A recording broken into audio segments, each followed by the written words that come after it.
flaps on takeoff.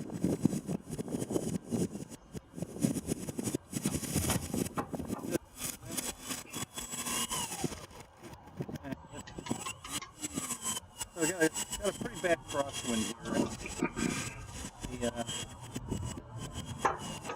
I don't want to tack it real straight crosswind here, but get it.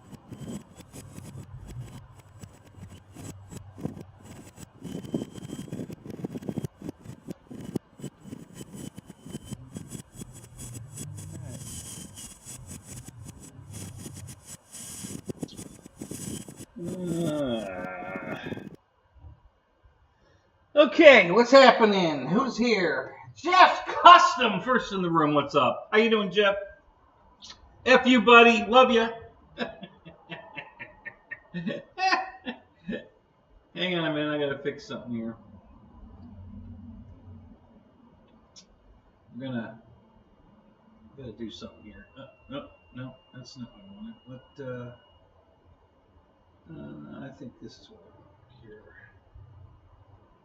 Let's move that down. There we go. All right. Yeah, there we go. We'll put that up there. Welcome back to Hangar 15. I'm down here in the corner. Hi, here I am. I'm down here in the corner. A little review of the So, can't see the chat at the moment. Beautiful flying airplane, guys. I can't stress Hey, enough. Christy, what's up with all the buses? Good to see you, buddy. And I'm going to show you. EQ, what's up? Good to see you guys. Welcome. Yeah, I'm trying to eat a little dinner here real quick. So I put myself in the corner so you guys don't have to watch me eat. Because you won't be able to see anything down there. Free Too little, especially if you're on your phone. We've got winds gusting. Just having a little lunchable here. I hope you can see the flag. Let me zoom in just a little bit. Okay, and we're got 15 gusting to 21 mile-an-hour winds. Okay. We've got two sound running. Let me kill one of them. There's no gyro in this. You're right, we do. It's sticking. Get rid of one. And I'm purposely doing it in this wind to show you just how stable this airplane is. Hello? It's pretty. Hello? Yeah, man. Alright. Let me get rid of this. Damn good. Okay. That should be better.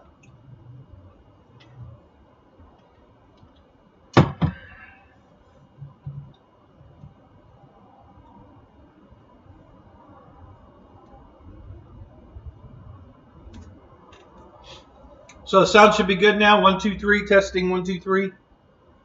Should be good now.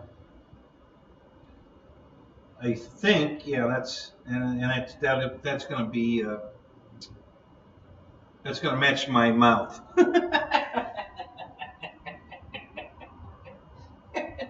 Yeah. When I had one of the microphones, for some reason, I don't know why, is like lagging. So it looks like a Godzilla movie. And I don't like that too much, so we got to fix that. So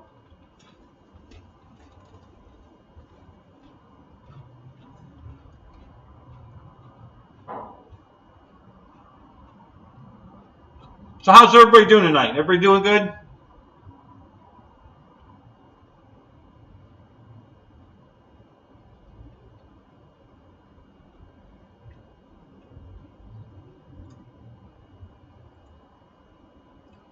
No, this is actually a Falcon 900, Shadow. This is Mike Bear's Falcon that he flies.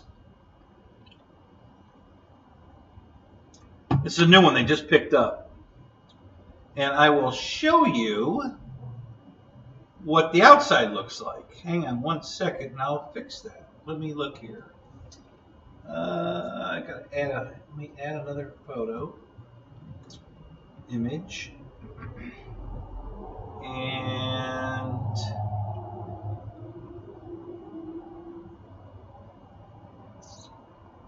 let's see. It should be here. Oh, you know, it's not here yet.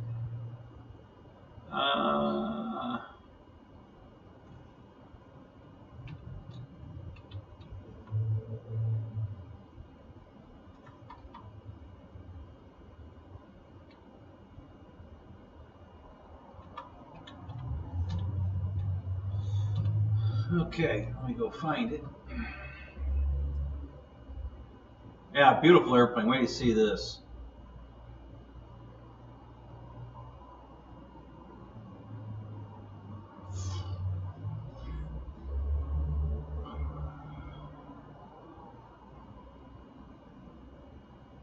Here.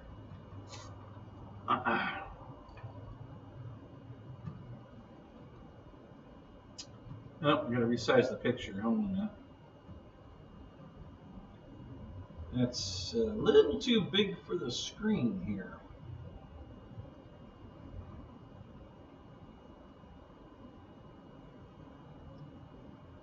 Alright, so let me pull this down here.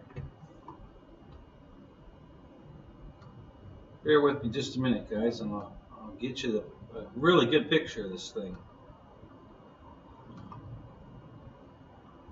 Beautiful jet.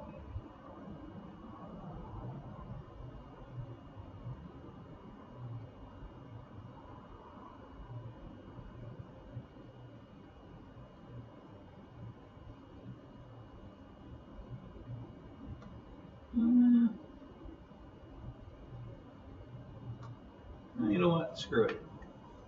Oh, that's a better look anyway. Alright, so that is the inside of that. That's what we're looking at. That's their new, they just picked that up. So that was the inside of this, which is freaking beautiful.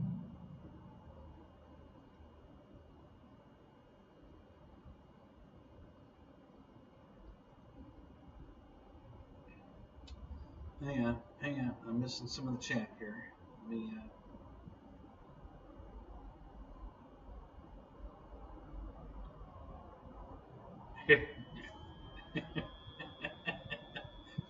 hair gel shortage. What the hell are we talking about?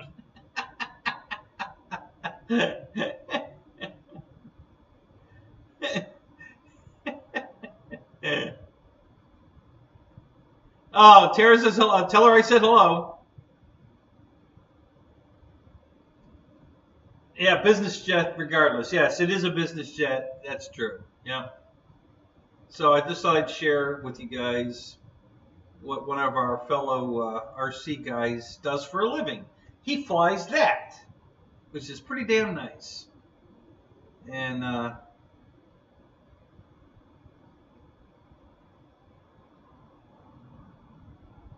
you got your ESCs and motor mounts today. Good, Eric. Cool.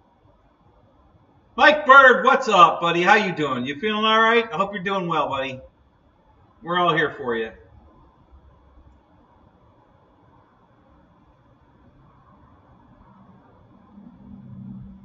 Keith, she hates, yeah, I guess Tara doesn't like to be on camera. Although we have caught a glimpse of her.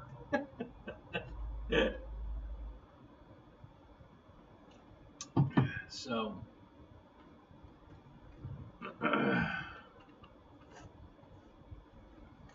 you're just giving him crap about the hair gel? Yeah, I know, Shadow. You always think you have to explain yourself to me. I know what you're doing. I've known you too long, buddy. Yeah, I know what. I get your sense of humor. I got it. You don't have to explain it.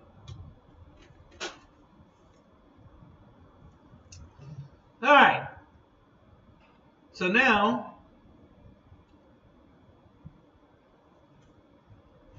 Lyndon Stewart, sir, how are you tonight? So that now that I'm only have enough, there's 2 cookies, so that's fine. We'll get to. Let's get to here. No, how about here? No. Well, we could use that background, but I believe this is what I want. Let's go here. And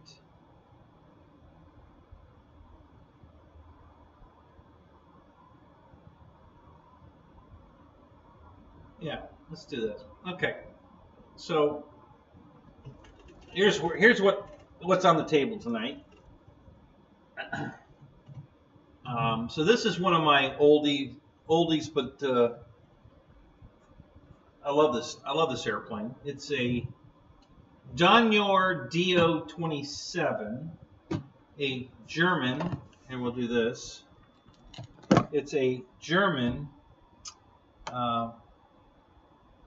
observation, plane, similar to a Storch. And this one's made by Taft Hobbies, and I don't think they're in production for it, but honestly, I'm starting to think that if you want something from Taft, all you got to do is call them up and tell them you want it, and they'll make it, I think. There is one of these available at Banggood. Banggood, but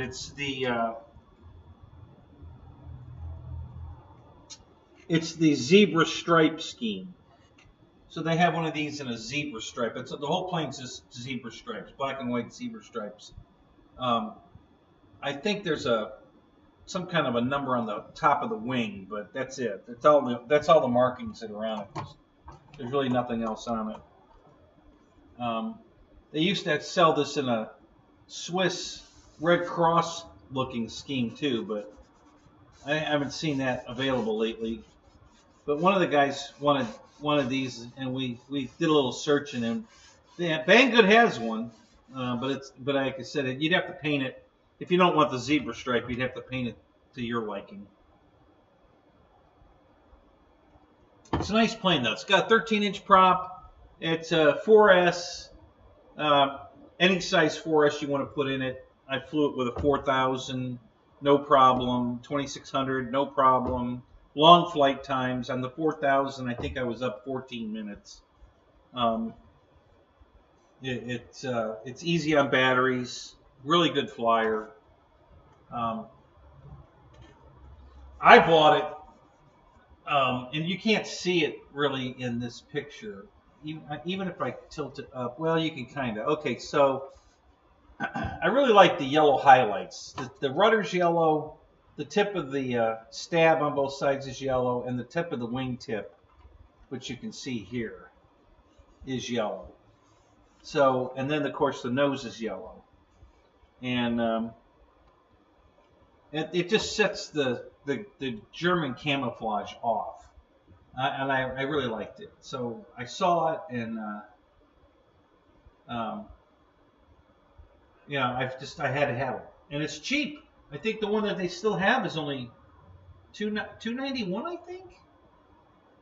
And I think Banggood's usually either free shipping or like $4 shipping, something stupid. So it's not a big deal. It's 1600 millimeter, the wingspan. Yeah, 1600 millimeter. So it's pretty big, as you can see. And I hadn't flown it in a while. And I took, I flew my last weekend, not this past weekend, but the weekend before. I flew the crap out of my T-28, my Carbon Z, because I hadn't flown it in forever, but I finally got canopies for it, so I flew the crap out of it. And then I took it out of the trailer to do a little more refresh work on it. So I put this in the trailer and took it flying. And so anyway,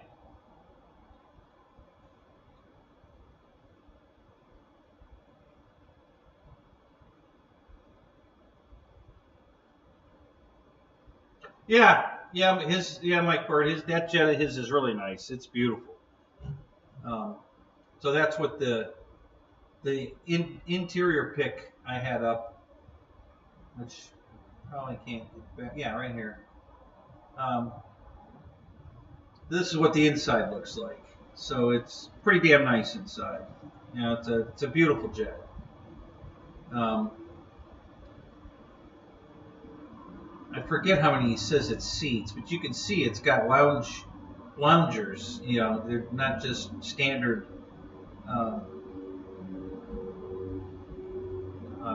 Standard regular seats. These are like recliner type lounge seats. And I don't know what's in the back here.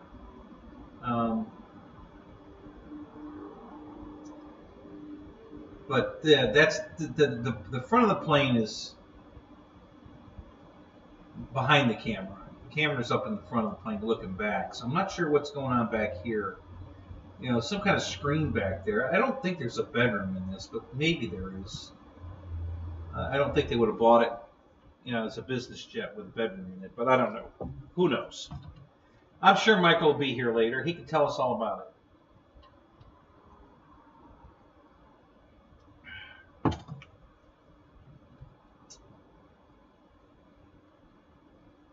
Uh-oh, I missed something here. Hang on, let me back up real quick.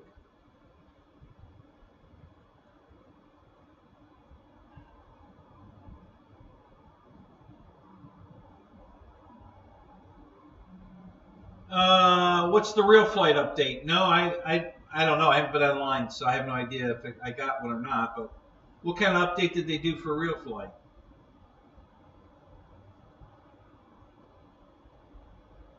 No, I think the shipping was really cheap on that one, Shadow. I know sometimes they're very inconsistent. So, but I'm pretty sure that the shipping was really cheap on that one.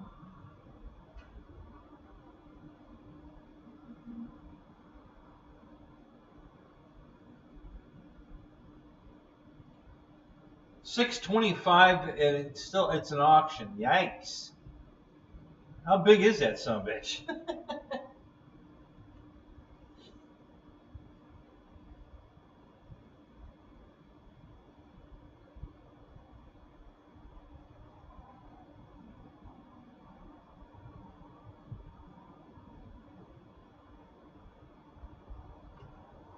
Yeah, same thing with Allie. Sometimes they do, sometimes they don't. You know, it just depends on what the hell you're ordering. I haven't figured out. There doesn't seem to be any rhyme or reason why sometimes it's cheap and sometimes they charge you up the ass. I don't know. Those are two websites I try to stay away from. You know, Banggood and AliExpress are just not my favorite. I only ever buy from them if it's a last resort. If it's something I really, really want, and they're the only ones that have it. Like, for instance, if you really, really wanted this airplane, they're the only ones that have one right now. But I have a feeling that if you called Taft Hobbies directly, they'd make you one. I really think that's something that they can do. I could be wrong, but I would try it at least before I bought the zebra stripe one. I'd call them and say, hey, I want one of your planes. Would you make me one?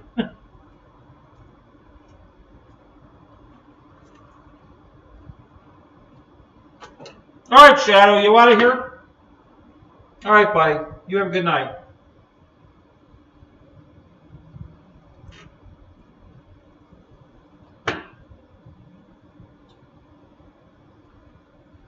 So what else is going on?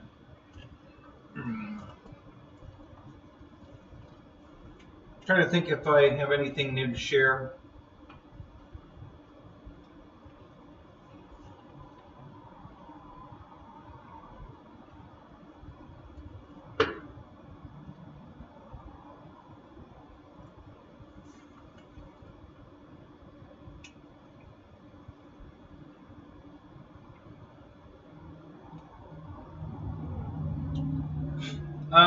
Well, of course, this plane, you know, it's not new, but you probably haven't seen it, or it's been a long time since you've seen it. I have had it on the show before, but years ago. So I thought I'd bring it back out again. Since I went fluid, I cleaned it all up. Stuff gets really dusty when you don't use it, so it was pretty gross. It took a lot of Windex and some paper towels to get this thing looking good again. So, but none the worse, it looks great. Real happy with it.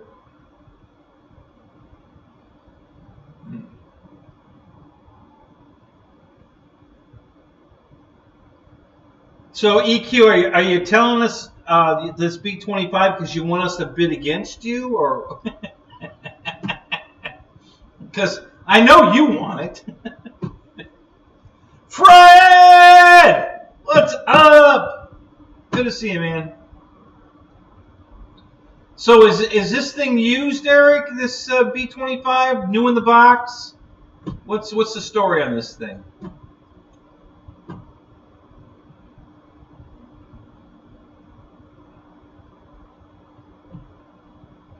Yeah, I think I'm going to look it up too. Now that we've got it in our minds, let's go take a look.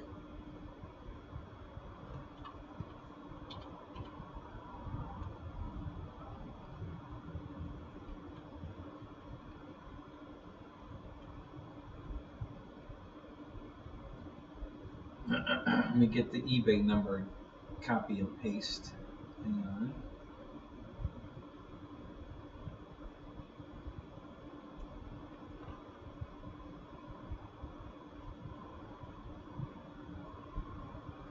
There we go.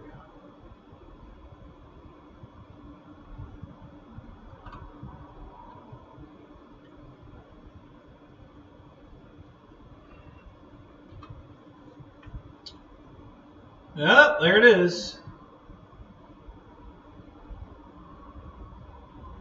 $580 plus $174.15 shipping. Ouch. That kind of hurt. Let's see what we got here.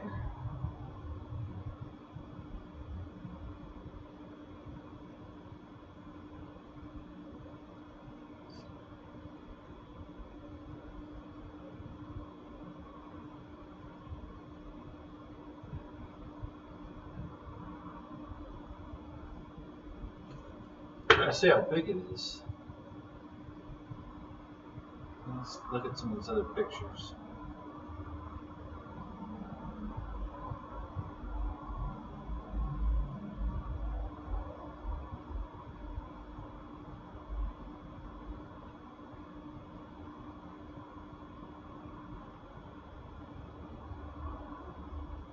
Huh.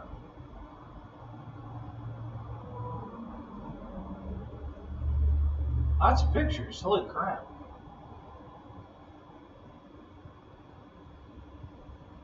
Looks like it's multiple boxes.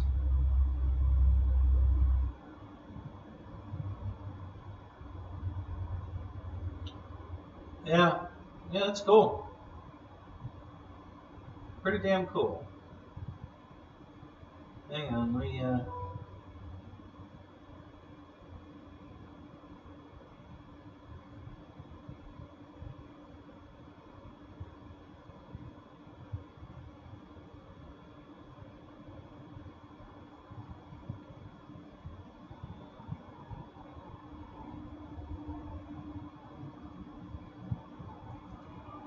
$50 hours of assembly time. Holy crap.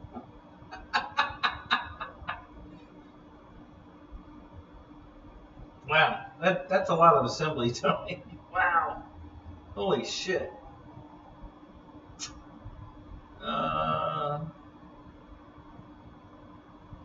Yeah, it's not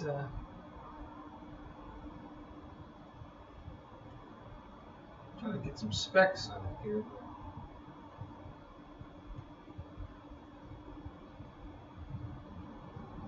Not seeing it.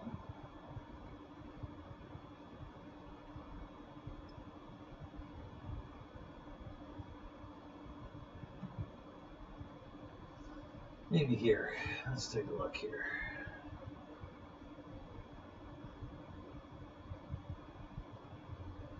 No, not really. Well, I'll bet there's that.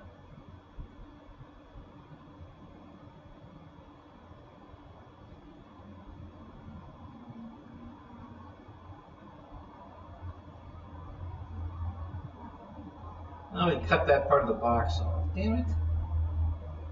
I thought that might have the specs in it. Alright, let me go back here for a minute.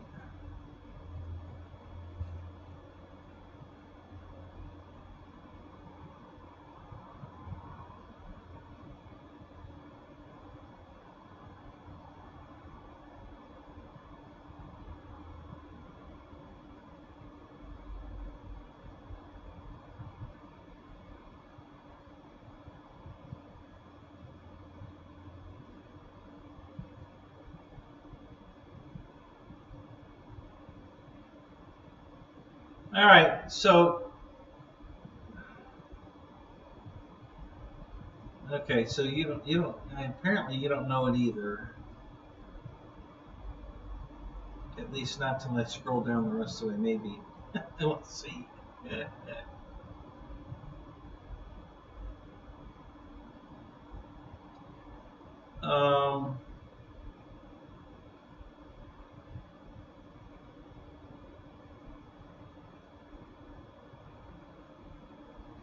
No cup holders?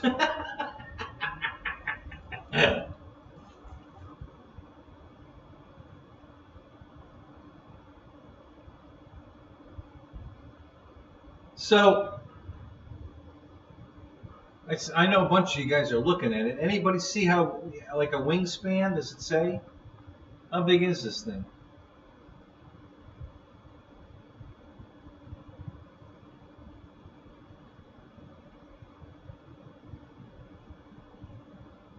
Yeah, Fred, I know you saw it Sunday, but a lot of guys that are in here tonight weren't here Sunday. So I thought I'd keep it on here one more time.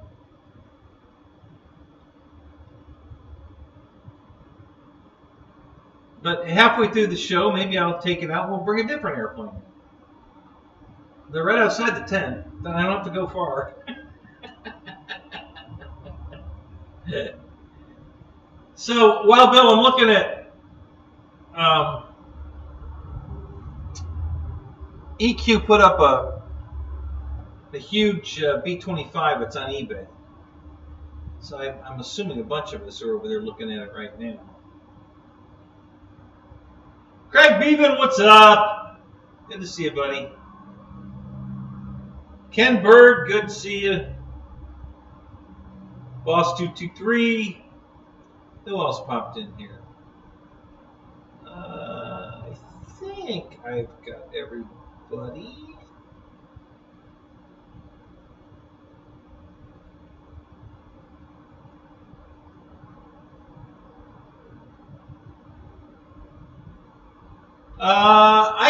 I could probably, let me see if I can do that. Hang on a second. I believe I might be able to do that. Let me try something. Try a little fancy dancy fooling around here and see if I can't do something with that. That'll probably work. Let's if I go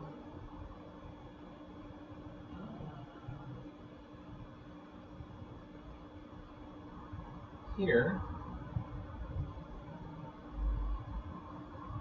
Yeah, this will work.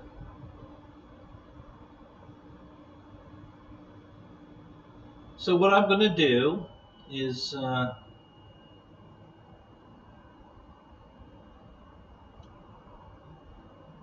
so if I fool around with it, you should be able to see what I'm doing here. So like right now I'm, oh wait a minute, hang on, you're not seeing it yet.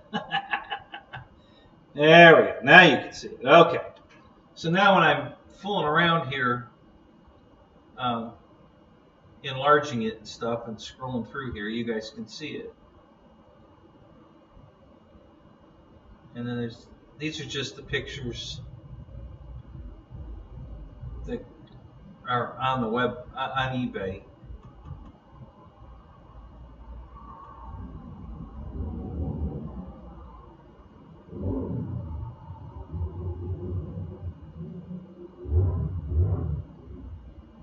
So, you should be able to see that.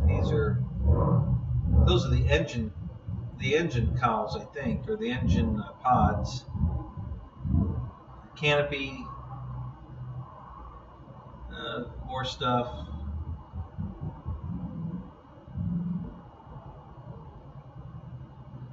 I don't know. Can you see anything on there? No. Nope. Looks like it's got a naked girl for nose art. We won't stay on that. Alright, let's see what else we got here. Yeah, so this is oh, there she is, yeah. So that's it. I've seen this model on some other website. I forget where I saw this. but I don't know how big it is.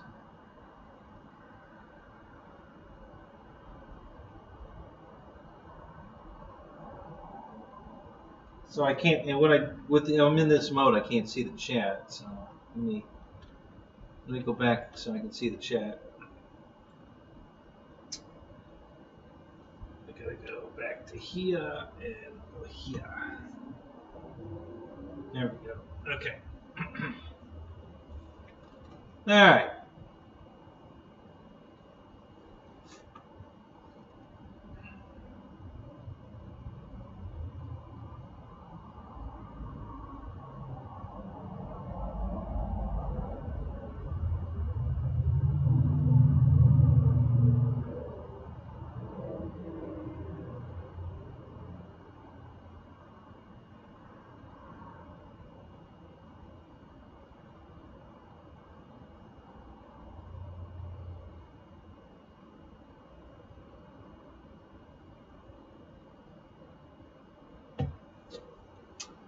Yeah, I guess I'm in the first class cabin.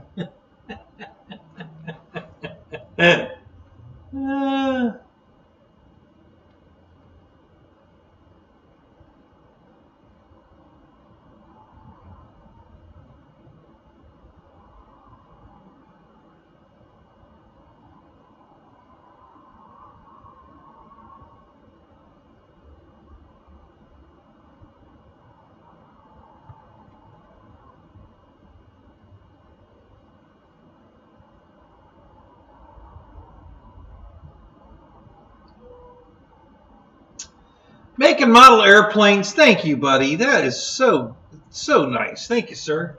I appreciate that. That's awesome.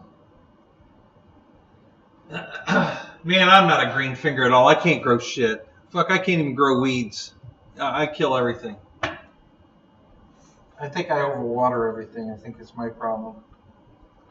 But I have the hardest time growing anything. I really do.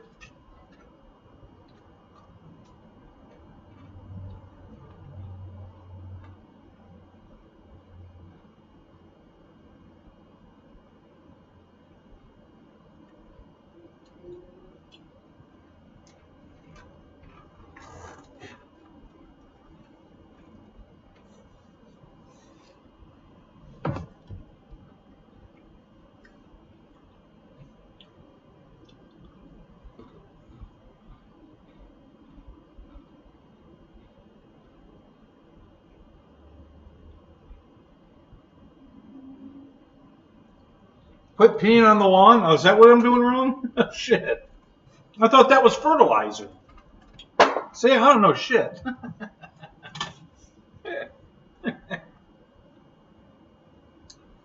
Yeah. See, that's what I'm doing wrong. All right. Well, you know, what can I say?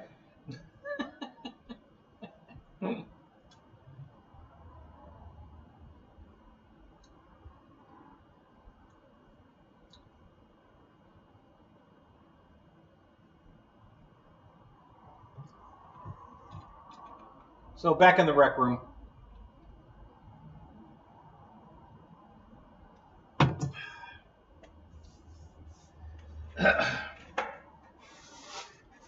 So I guess we have 2 fly events going on this weekend at the same time.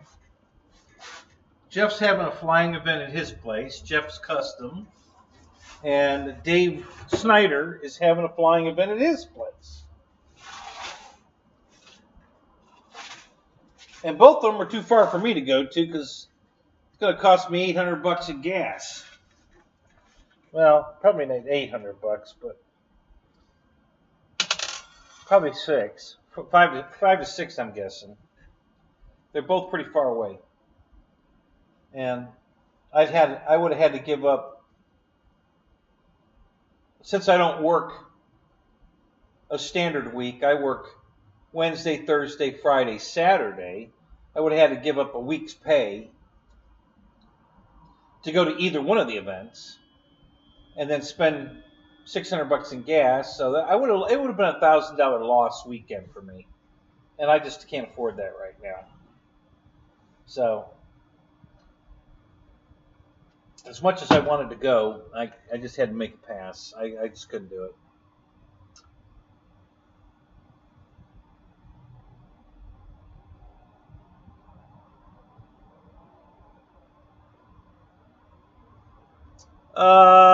What picture? You mean the dog? You want to get the dog picture off of there, Mike? Is that what you're saying?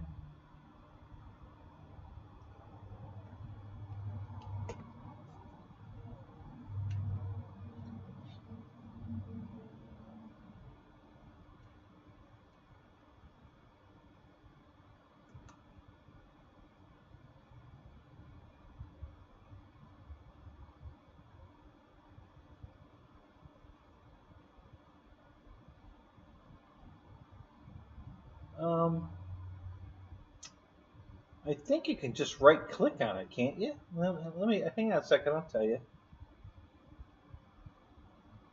Yeah, if you go to your page and you hover over it with the mouse, you get to edit profile picture. So just click on it and then pick a new picture. That should do it. That should work for you.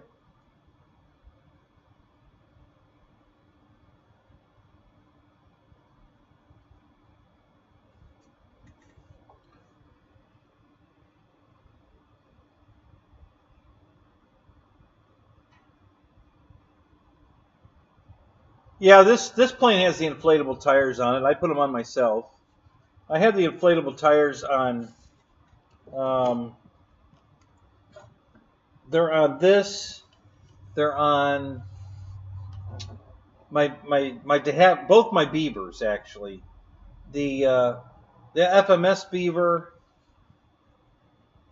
and the one I had gotten from Hobby King years ago. The balsa, a little bit. It's this size. It's a 1600 balsa de Havilland beaver, and then I have the 2000 de Havilland beaver from FMS. And both of them are on inflatable tires, including this one. This one's got their inflatables on it as well. So.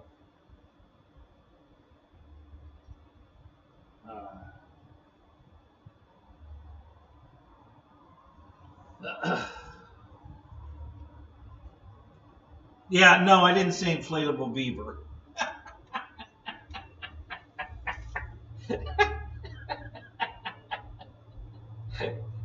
Fred. No, I did not say inflatable beaver. But inflatable tires on the beaver doesn't sound any better. So.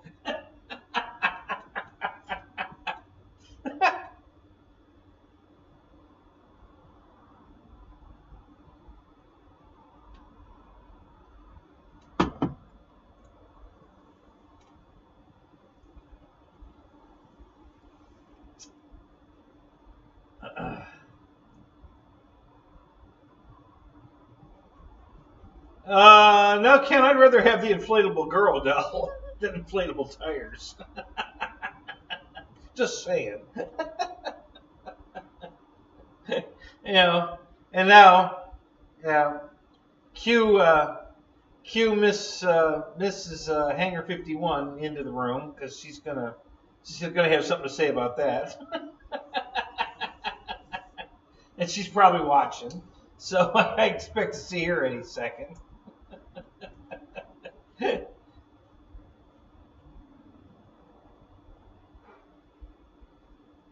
Yeah, boss, I'm learning that nothing works when you get old. All the things I thought life was going to get easier, no. Thought I'd have more spare time, no. I thought I wouldn't have to work anymore, no. Thought I'd sleep better, no. Everything's a big fat no. You get older, it just fucking sucks. That's the only thing I can tell you. It just sucks. Nothing else. So, I was looking forward to retiring and everything. No, it's not happening. So, all right. So here's I can tell you something. I was working on my truck today. I ordered a new dash cover. If any of you guys know what I'm talking about, when you have a car or a truck, whatever, that has a broken dash, there's several companies that make them, but the best one, I guess, is a company called Dash Skins. Okay, so I ordered one. Now there was already one on my truck, but I don't believe it was a Dash Skin. It was probably one of the other brands, and it was all deformed from the heat. Now, of course, they had put a black one on it because the original dash was black. And you don't put a black dash cover on a car in Florida, period. I don't care if it originally came in black. You never put anything black in Florida. So I ordered one. The only color it came in that was close. The interior of my truck is a tan color. Cashmere is a tan color, but slightly darker. That's fine. It's good enough. I don't care. As long as it's not black. So I'm trying to take the old dash cover off. It's a hard plastic, molded, and it snaps right in place over the original dash. You don't have to take the dash out.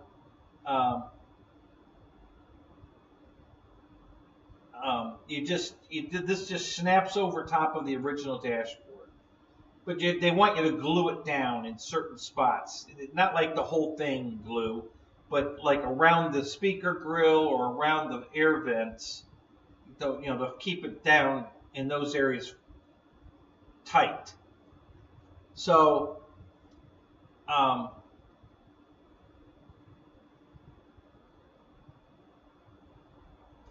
yeah, Brian,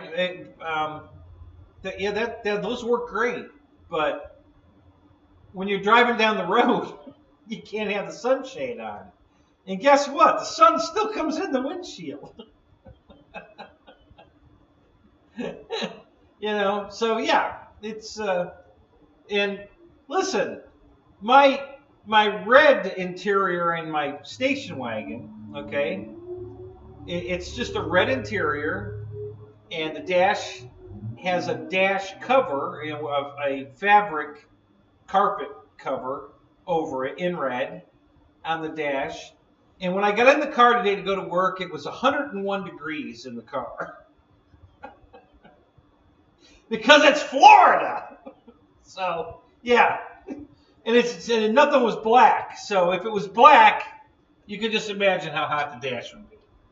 So it wasn't even hot out today, but it was 101 in the car. So, yes, the AC does work in the truck, yes, but that didn't prevent the dash from getting ruined. And obviously the guy I bought it from wasn't using a dash ROES, dash Rip Rock for Beverly Hillbillies. Okay. So the guy I bought the truck from obviously didn't use a dash cover, and I don't think he bought the good one. I haven't confirmed that yet. I don't think he bought a Dash Skin brand. I think he bought one of the other brands. The problem is that the dashboard underneath was so broken up when he put the skin on, and now it's even worse. I mean, it's in a million pieces.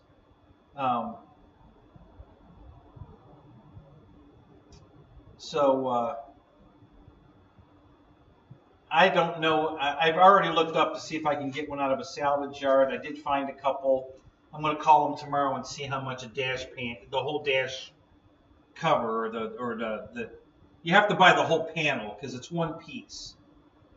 You can't buy just the top.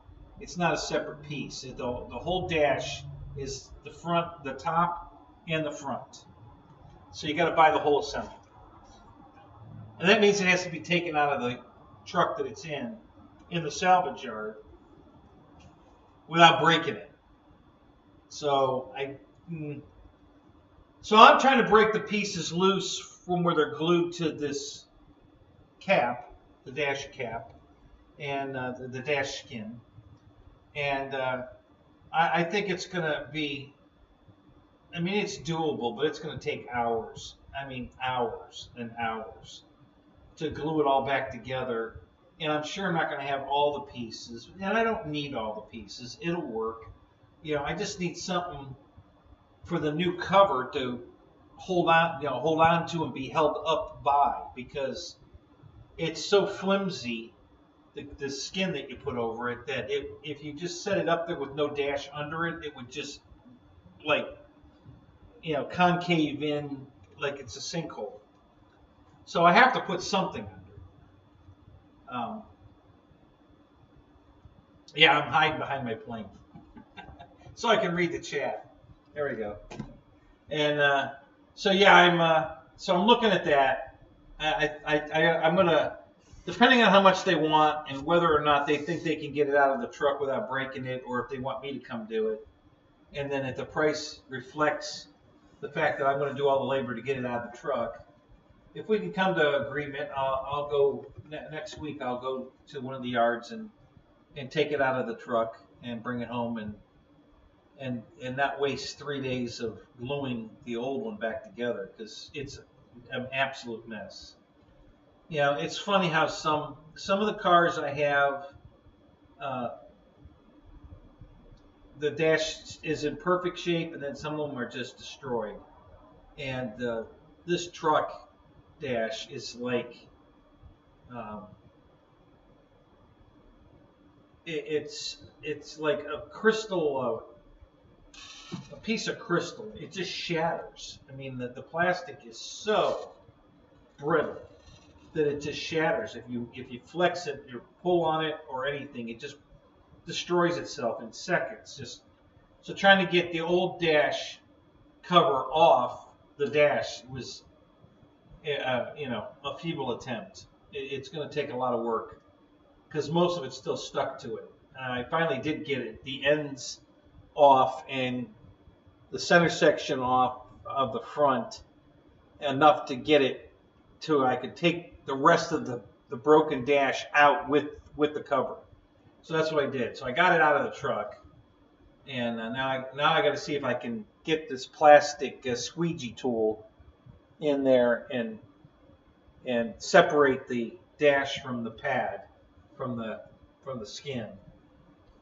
But it's going to be so much work that if I can go buy one for a reasonable price and take it out of the other truck, I think that's what I'm going to do. Because then I can just bring it home, bolt it in, and then glue my new skin on top of the dash I get out of. And I know what you're going to say. Well, if the one in the truck is good, why are you going to put a skin over it? Because it's going to do the same thing in Florida. Okay? It's going to get hot. It's going to just be brittle. It's going to break.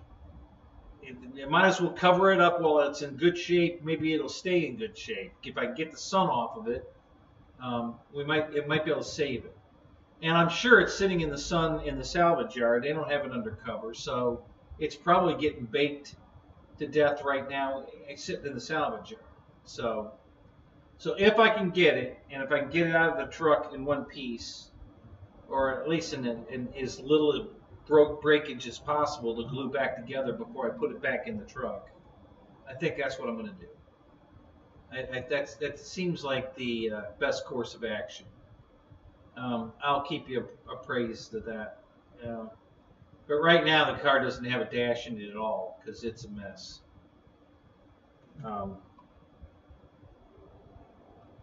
It's going to be quite an ordeal, I can tell you that.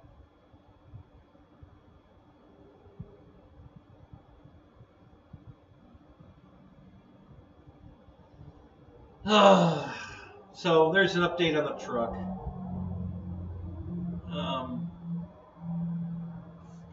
The new skin came today, so that's why I went out. I got the new skin out of the box, and it looks pretty cool. So I went out and tried to take the old one out, and it's like, oh my god, it's just disintegrating in my hands the way it's coming out. It's ridiculous.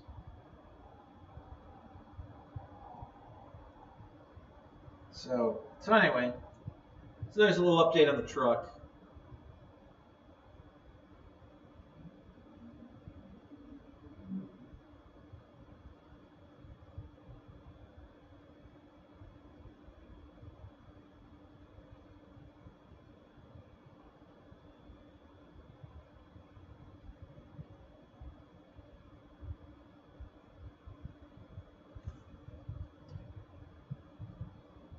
Best place is Just Dashes. Is that a company, Wild Bill? What is Just Dashes?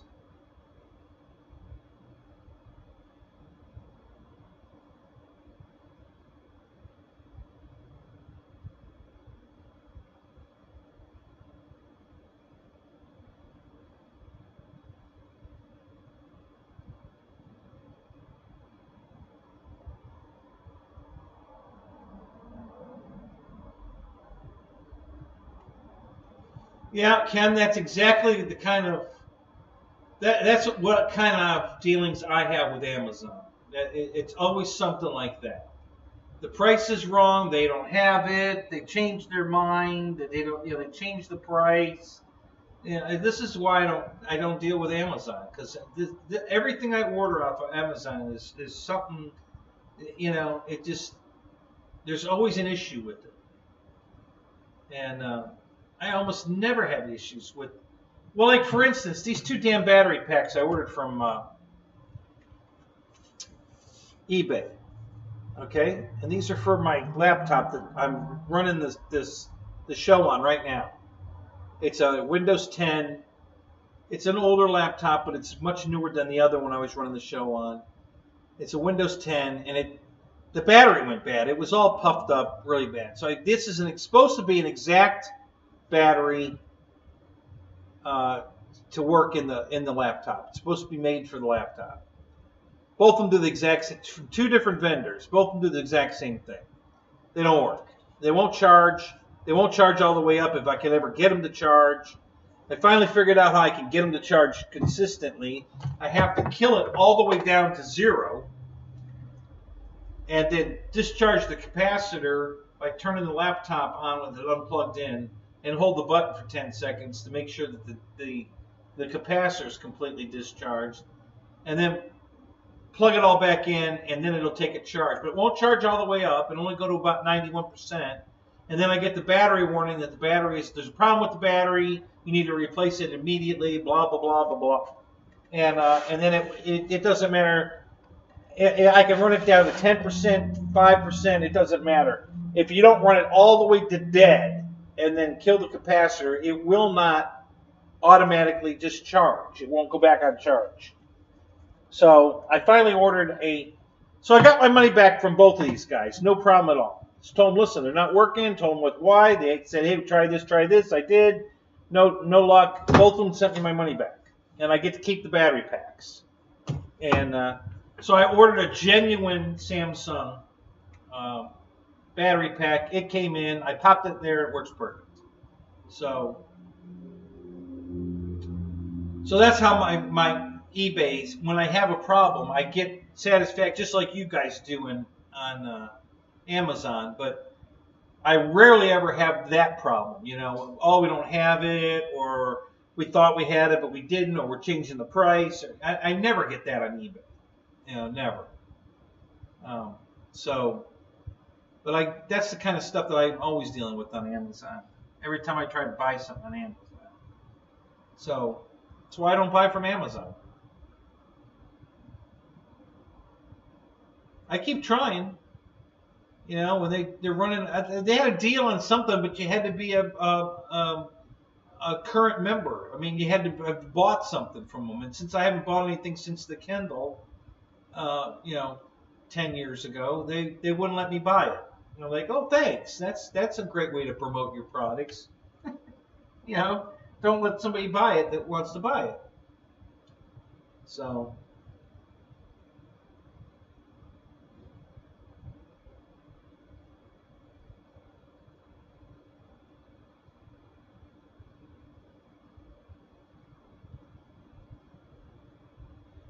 What kind of truck is it, Brian? It's a Chevy Avalanche, an 07 Chevy Avalanche.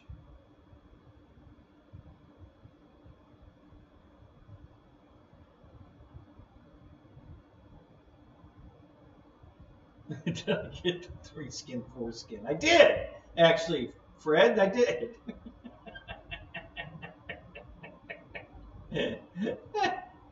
Oh, you guys. The truck's it's in good shape. I'm pretty happy with it. It needs, there's a lot of things wrong with it, but they're not a big deal. I probably will fix them anyway, but they're not, like, for instance, it has movable pedals. They're broken. If you hit the button to move the pedals, I can hear the motor running, but the pedals don't move. So obviously, either a belt, if it's belt driven, it's probably gear driven, and the gears are broke, more than likely. So I'll have to go look at that. Haven't started with that yet. The center display for the radio, that's also the backup camera, goes out periodically. So far, it's always come back on, but it goes out and stays out for a little bit and then comes back on. Doesn't happen all the time. It's very, very random. Ray! What's up? Good to see you, man.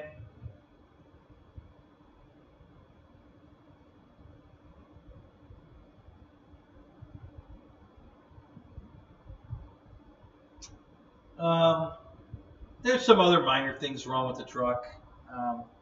The dash panel was all warped, but the real problem was being black and shiny black, as I was getting a terrible glare in the windshield. So that's why I wanted to get a tan one. It's the dash is supposed to be black, but the lower dash is all tan, and the center section's burl wood and black. And I figured if I had the tan in the top and the bottom, and in the middle section was the black with burl wood, it would look good. And the top tan will be much cooler than black. So I figured that would look pretty good. So that was the thought process behind doing this. Now, honestly, I'm sorry I did it. I should have just left it alone. I mean, it was crappy, but it was okay. Now it's going to be a lot of work. It'll be much nicer when I'm done, but it's going to be a lot of work. And I don't think I really wanted to tackle that right now, but now I'm committed. Oh, yeah, Mike. No, you're not, Michael. Stop lying. You're a damn Harbor Freight fanatic. You're not a bang good guy. You're a Harbor Freight guy.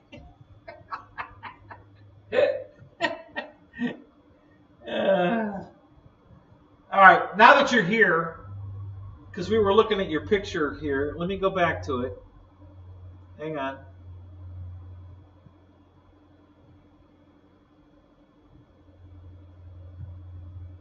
Uh-oh, where'd it go? All right, let me try this.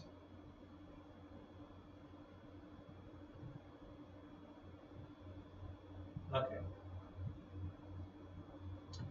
All right, so Michael, tell us all about this interior. What are we looking at way in the back? Looks like there's a computer screen back there. I don't know. Tell us all about this jet. And tell us about this interior we're looking at, because inquiring minds want to know.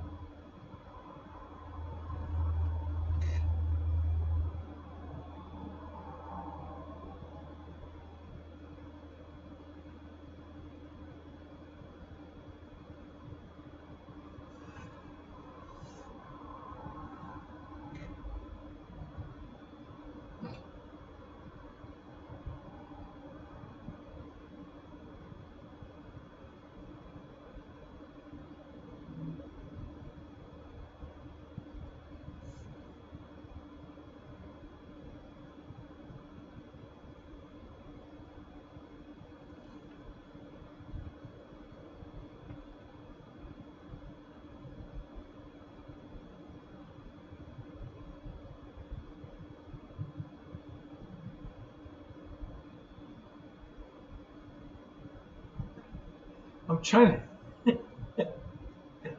I'm trying to figure out what the hell Brian's talking about. I can't find it.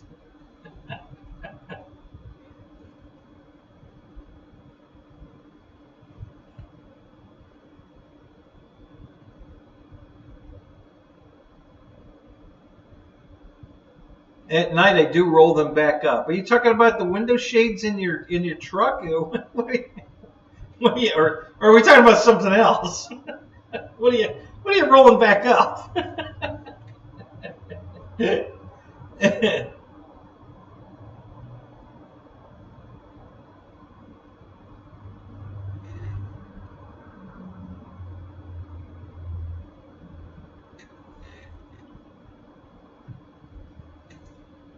I can't get this thing to scroll. Come on, stupid. Let's go. All right.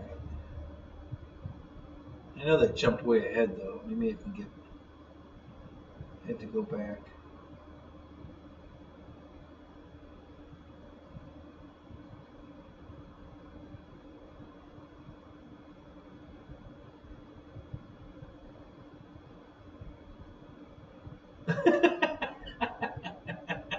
There you go, Fred. Yeah. Yeah, Banggood's good 90% of 10% of the time.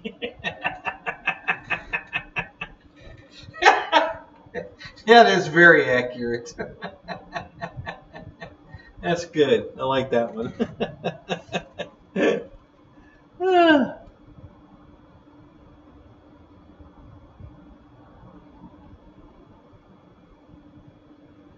An 81 Chevy what? Citation.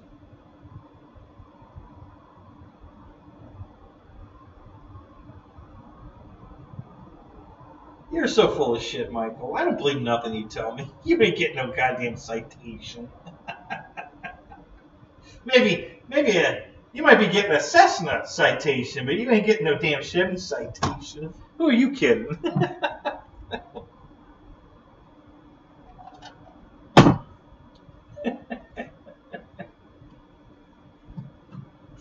Oh my God. You know, Michael, what are you saving your money for? You know, you're driving an old piece of crap truck, and, you know, what the hell are you saving your money for? You know, you can't spend it when you're dead. You should be enjoying it now. You know, go out and buy yourself a new truck. Maybe I know you won't take the hit for a brand new truck, but a newer to you used truck that's nice. You know, a nice one. You know, not something from the 80s. At least get from the, you know, 2000s. You know, maybe, you know, 2010 and newer. Something like that. And go get yourself something nice.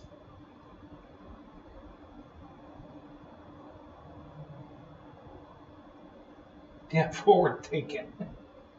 All right, 13 passenger interior is a mirror on the shithouse door reflecting a monitor on the forward cabin divider. Oh, no kidding. Is that what that is? That's funny.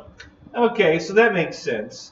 So the monitor on the wall is what, like a TV monitor? You can watch TV, or you can we can watch what you guys are doing while you're flying the plane.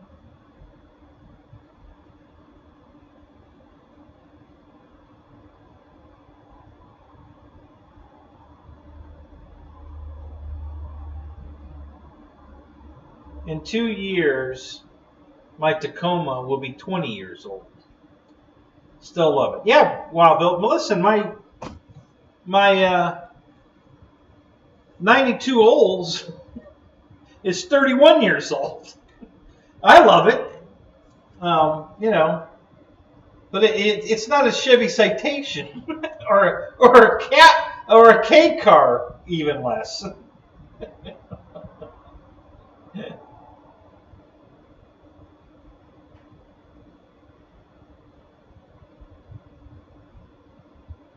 Yeah, Ken, you're right, and that's why. Listen, This '07 truck is the newest thing I own. Everything else I have is 96 and older. Okay? 96, 95, 94, 93, 92, 86, 67, and 56. Those are all the years of the vehicles I own. Nothing newer than 96 until I bought this truck.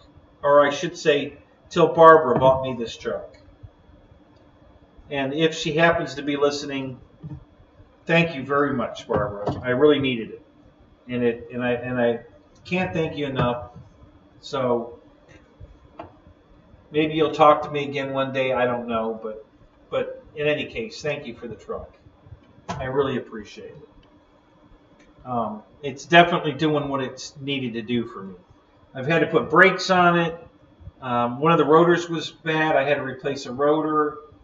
I'm working on the dash right now. I'm claying it and getting it cleaned up. I stripped the clear coat off the wheels so they look much better now. So it needs a lot of TLC. The truck needs some work, but it drives good. It's reliable. The air works. I'm very happy with the truck. I like the truck. So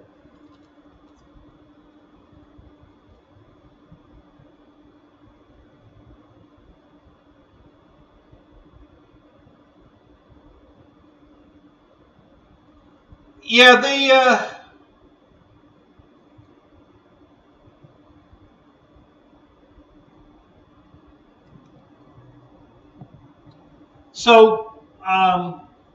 yeah, all my cars, the engine's just there. There's nothing covering it up. The truck, they didn't do a lot of covering up in the trucks either, so most of the truck is visible too. When you open the hood, there's an engine there. It's not a big plastic cover over everything covering it up. There's a little bit of plastic on it, but I think it's just a big silencer on the top of the intake. So yeah, I don't have anything that's completely covered up like that. Now, Deb's Cadillac is covered up. You open the hood there, you can't see anything, pretty much. It's got a lot of black plastic covering everything up.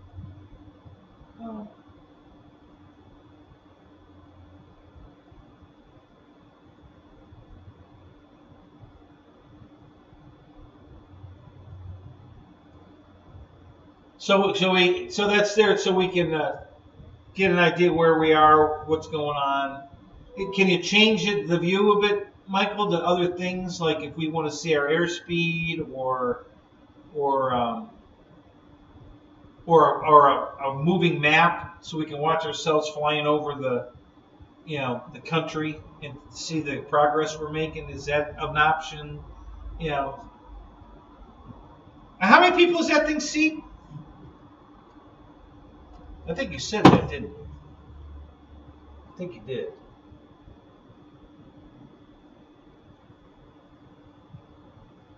Now, why won't that? There it goes.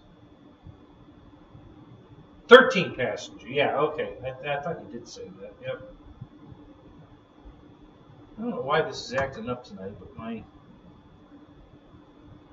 keyboard's not working again.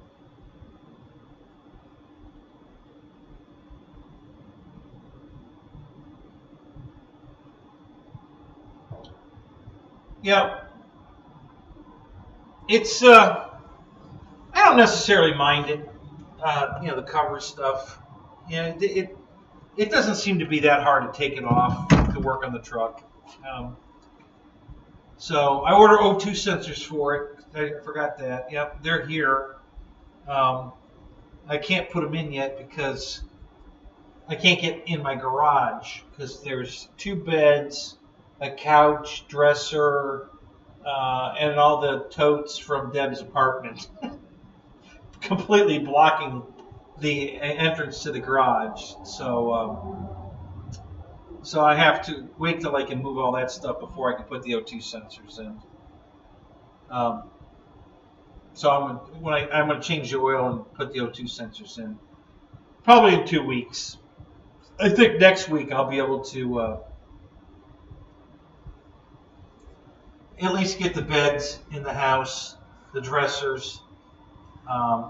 Most of the totes are going to stay out here for now.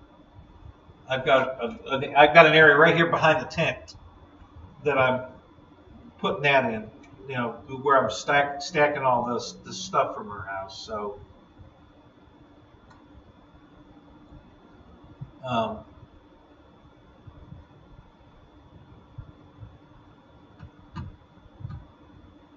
So I've turned off the double tap again. I don't know how that keeps happening, but somehow I accidentally turn off the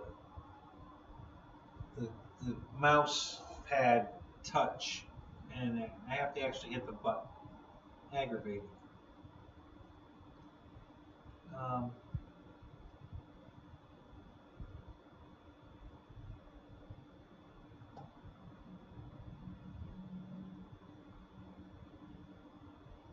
Yeah, old trucks and dudes rule. So Fred's a dude guy. He likes dudes. He likes old trucks and dudes. Not that there's anything wrong with that, Fred. It's okay.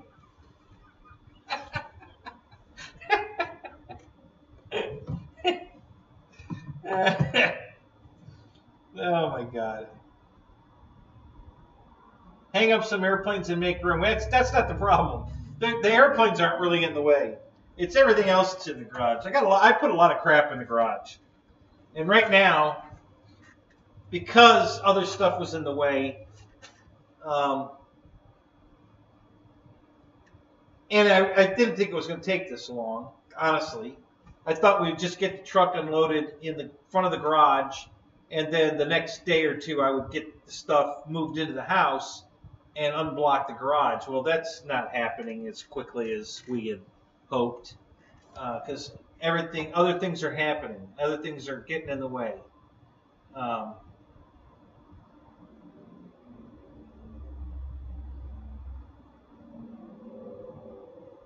Airplane fan, hello. Hey, welcome to the show, man. Good to see you. What was my first airplane? My first RC airplane. I've covered this before. You're gonna laugh. It was made by a company called Ace back in the 60s. It's 70. It was probably made in the 60s, early 70s is when I bought it, and it was a pulse rudder type airplane that I turned into a 2-channel rudder elevator. It was called. Get ready for the name now. I'm not shitting you. This is what it was. It was called Dick's Dream. I still have the plane. It's in the hangar. I still have the plane. It was a Cox 049 size airplane. So you put a Cox 049 on it. You fire it up. You throw it, and then when the little gas tank runs out of gas, you dead stick it and land it. And so that was my very first plane, and I still have it. It's a balsa fuselage and a foam wing, and it's still flyable. I mean, there's no radio in it right now, but I could throw a radio in it, go fly it. It's totally flyable in the condition it's in. So that was my first airplane.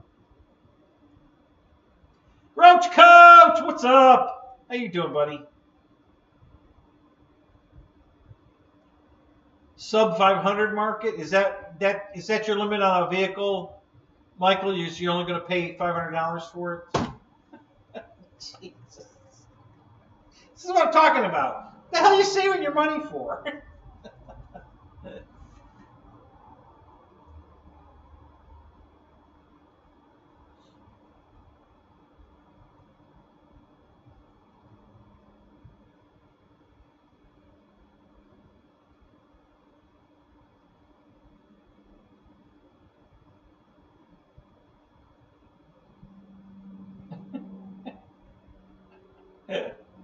Oh, Mike, why don't you get yourself something like a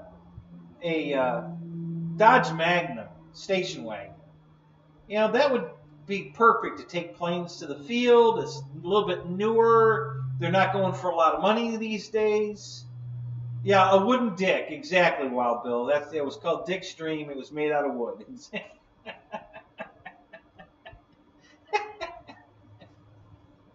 Although we just found out tonight that we could probably rename it Fred's Dream, because Fred's decided he's a old trucking dude guy. So maybe we'll call it Fred's Dream. Anyway, yeah. Hey, listen, I didn't make. You know what? I didn't even have the box it came in. I still have the Ace Models box that Dick Stream came in. So I keep everything, So that was from 1973. That's when I bought it. But I know the model was out way before that because it was a pulse. It was designed to be a pulse rudder airplane, not a proportional setup. It was designed to be a pulse rudder, which is almost a free flight airplane, basically.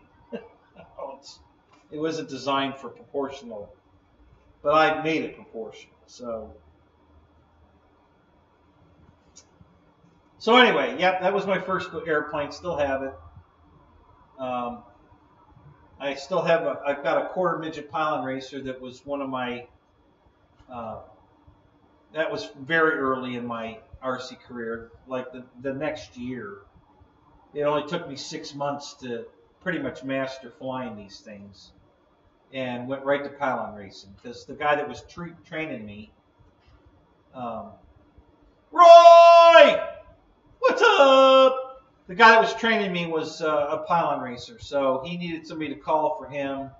So he'd call for me, and we would go to the races up in Ohio, Indiana, Illinois area, Pennsylvania, and I started pylon racing right away, and I started winning. I mean, I was trophying quite often.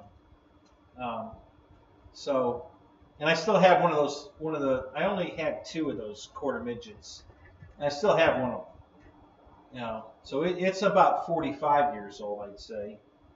45, 47 years old. Yeah, it's old, and it's flyable. I mean, I have to recover it before I fly it, but I mean, it's not broken. It's all whole. Just the monocoat's peeling off of it in a bunch of spots. So I'm going to recover it, make it pretty again. But it's all there. It's totally intact. I have two halves of a Quickie 500, 2 different airplanes. I have the back half from one and the front half from another. So I've already cut them. I just have to glue them together to make one fuselage. And it'll be a complete fuselage. And then I just have to make a wing for it. It's a 500 square inch constant chord, wing. And I have a rib template to work off of. So I just have to make a wing, and I've got another airplane, And then I have a Scat Cat that's still in the box. That's original. It's 50 years old. It's another 500 cubic inch pylon racer called a Scat Cat, and that plane's brand new in the box. I haven't built that one yet. It's a total. You got to build the whole thing. It ain't an ARF. A total build. I know, Michael. I agree 100%. You need to get yourself a Dodge Magnum. If I didn't have my Volkswagen, I would have a Dodge Magnum. I promise you I would. I love that car. I have a radio control one that's this big. It's huge. It's cool as shit. I love the Magnum. I would definitely have one. If it wasn't for the station wagon I already have that I've had for, I don't know, 13 years now, I think, I would have bought a Dodge Magnum. When they came out with that thing, I fell in love with it. I wanted one really bad. I wanted an SRT8 version of it. But I'd settle for a 6-banger now, just to have a Magnum. I don't care. It doesn't have to be fast, But like you said, it's a perfect model carrier. So, yeah, I'd definitely get one. So that's what you need to be looking for, Michael. You want to get a car forget the $500 citation that all you're going to do is pour money into to keep it on the road. Go get yourself, treat yourself to a Magnum. You know, make us proud. You know, treat yourself to a Magnum.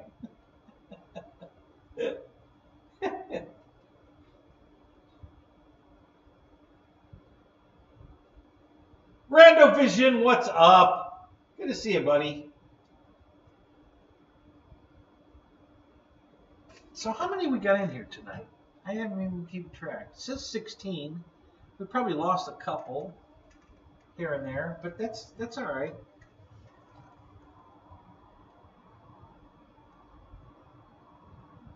Yeah, the RC shaggin' wagon. There you go. Yep. When you're not RCing, you could be shagging.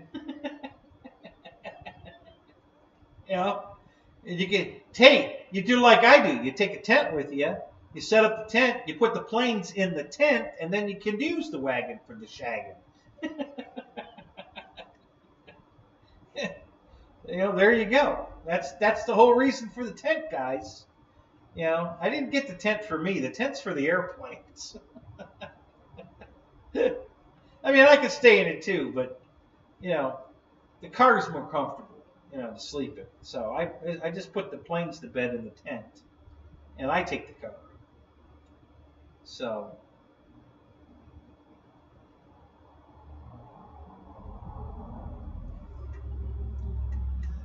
A Ford Flex. Oh my God, Roy, are you a Ford guy? Really?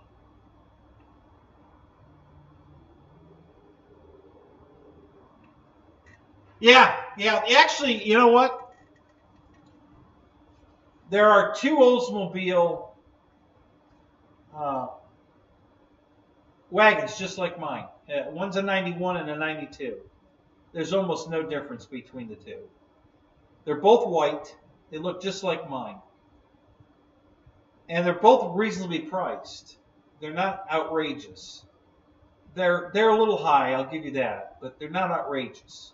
I think they want $8,500 for the one and $11,000 for the other. They're both super clean, good shape. One has they both have V8s in them, but one's got the little motor like mine, the 305. The other one's got the 350. And they're both, I think, in this part of the country, you know, the eastern hemisphere, I think, if I remember right. I think one's in Tennessee, maybe. And I think one's in Florida, I think. So, if you want a nice wagon, yeah, I can't recommend that one enough. It's mine's. I love my wagon, but so yes, they're not that bad on fuel. But that's the beauty of if you get a Magnum, a Dodge Magnum with a 6 in it, you know my 6 was getting 35 miles to the gallon, and I hear they're back to that. I mean, they went away when they first put the ethanol in. I was getting 35, and then it dropped to 14. I was like, okay, I got to sell this car. But I've heard they fixed that since then, so they're getting 35 miles to the gallon again. So yeah, I would love to have a Magnum that got that kind of gas mileage.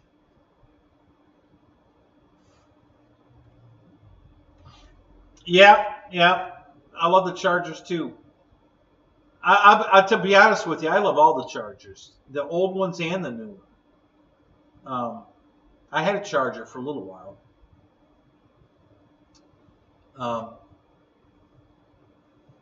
But yeah, I would love to have a Charger, or old or new.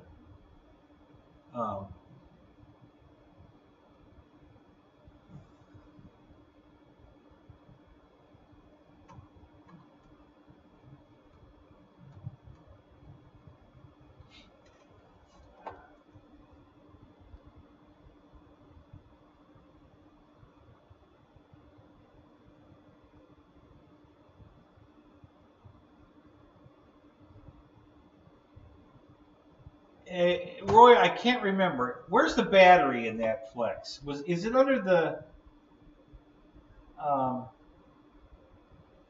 cowl panel under the wiper blades? Is it under there, the battery, or is it somewhere else?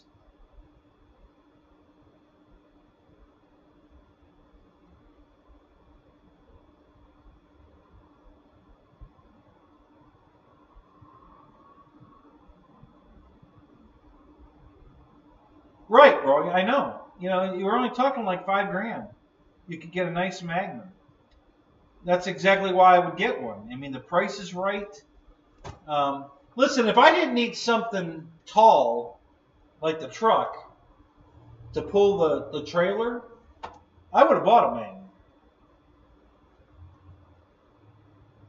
Okay, so see, a friend of mine has a Ford, and I can't remember what she's got. I thought it might have been a Flex, but no, it's not.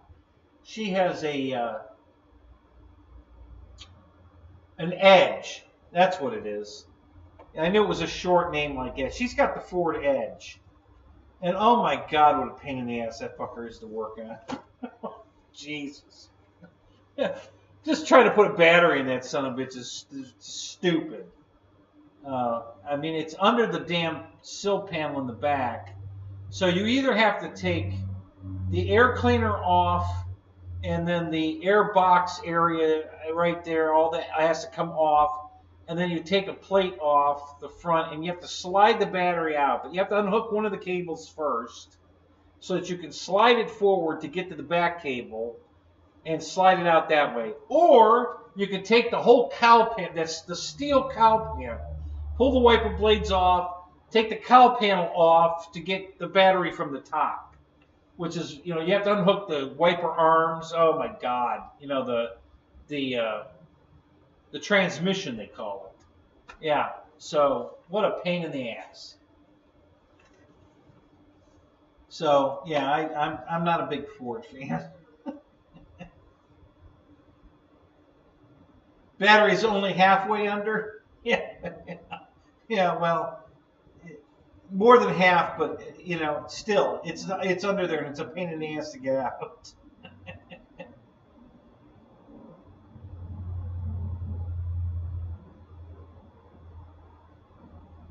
Yeah, Wild Bill. Yeah, some of the companies start putting the batteries under the back seat. I'm not a fan of that. You know, I don't really care for the a lead acid battery being in the passenger compartment with me. That's not a perk as far as I'm concerned. So, Victor, what's up? Good to see you, man.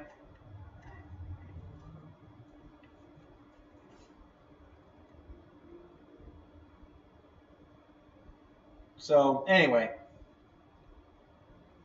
Yeah, Michael, make us proud. Go get yourself a freaking Magnum. We'll all have Magnum envy. You know, we'll you know, live through you on our Magnum wants. I still might get one. You know, if I decide to sell this wagon, I probably won't. Maybe one of the Impalas, though. I might sell one of the Impalas and then and buy a Magnum. That's really not out of the question.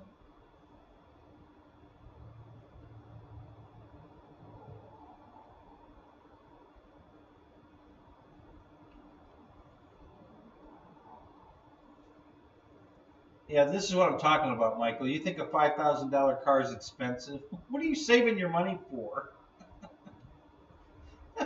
Yeah, you're gonna die with $1 million in the bank, and and what good was that? 20,000 for a Magnum. You can get a Magnum cheaper than that. You know, you're not looking in the right places. If you're looking at a dealership, yeah, they'll probably want 20 grand for one. That's not where to look. You don't want to look there. All right, so now you got me looking. I'm going to go look on Marketplace right now. I want to find you a Magnum. Let me get on Facebook here.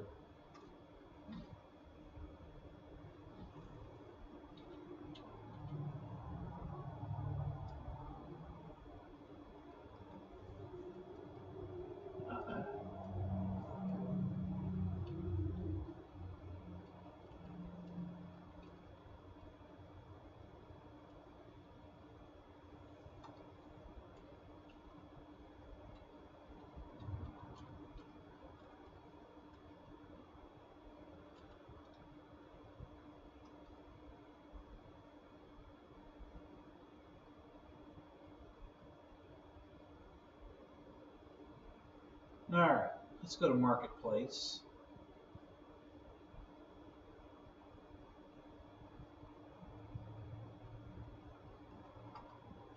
Let's look for a Dodge Mag.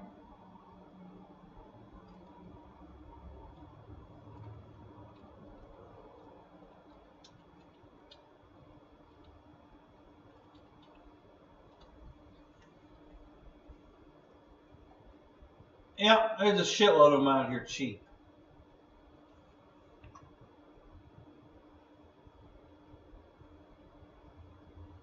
$4,200. 05 Magnum SXT Sport.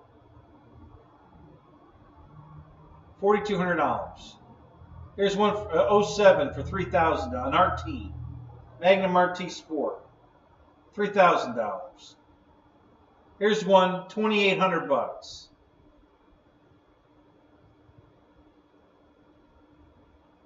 $4,500, $2,500, $2,500. $1,000. That's a truck Magnum. That's not what we're talking about. Never mind that one. $3,500. Oh no, that's a Chrysler 300. Hold on. Yeah. So plenty of, and then there's some really nice ones. They're a little more. $7,500. And 8,000. 8,000 is the highest. That's the highest price one on here, Michael, is $8,000. There's a whole bunch of them out here. So yeah, they're cheap. You can afford that. Don't tell me you can't afford that. You don't spend money on airplanes because you buy foam board. So you have money to buy a vehicle.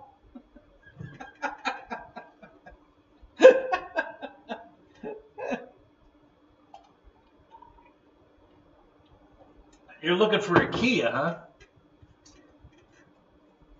What are you looking for a what do they call that damn thing?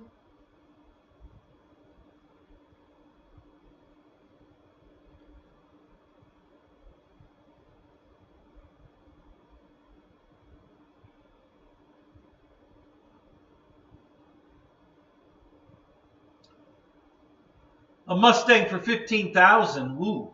What year was that Mustang? Beer break. Be right back.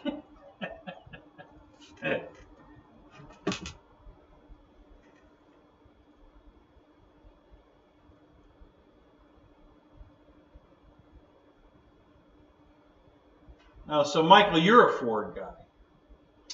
Man, I knew. Anybody that buys foam board must be a Ford guy. Oh my.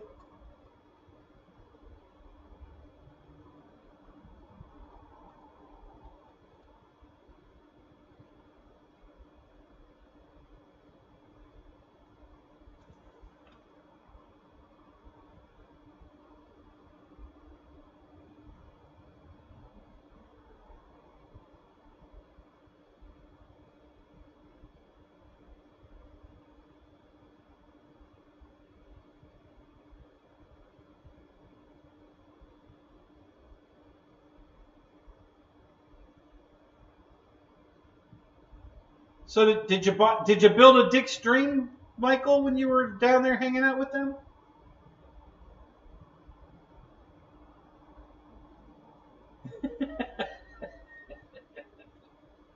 That's okay, Randy. I don't have any problem with you drinking beer. Enjoy it.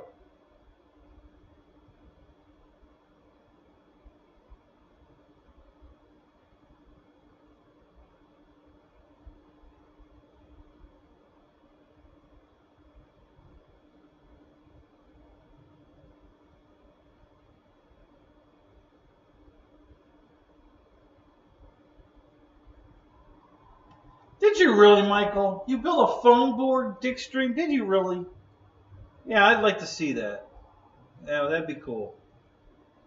No kidding. That would really be cool. So you get yours and I'll get mine. We'll compare. We'll compare dicks.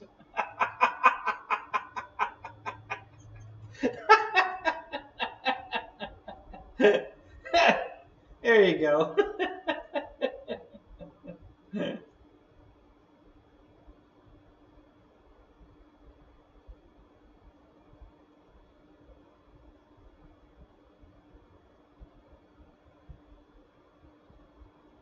Yeah, Randy, you had one of those hybrid chargers. That's what you had. It burnt rubber and gas. Yeah.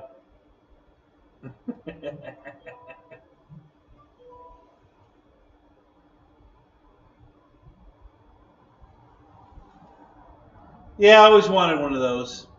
You know, like a 72, 70, 71, 72, a 440. Yeah. Buddy of mine had one. I loved that thing.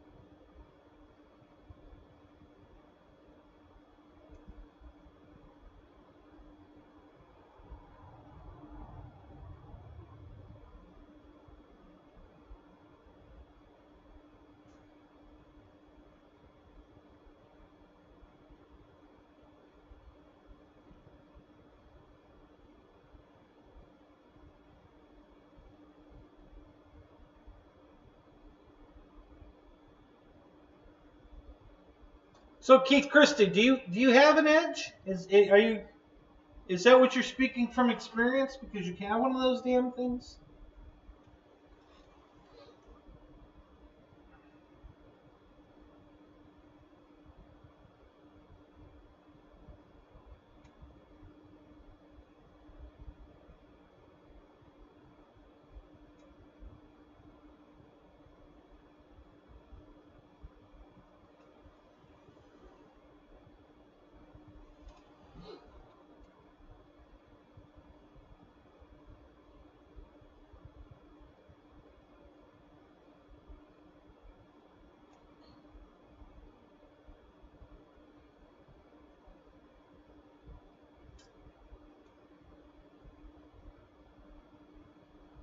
What do they call that new hot rod Kia that doesn't say Kia on it? A Spritzer? Sprint? What do they call that damn thing? I can't think of the name of it right now.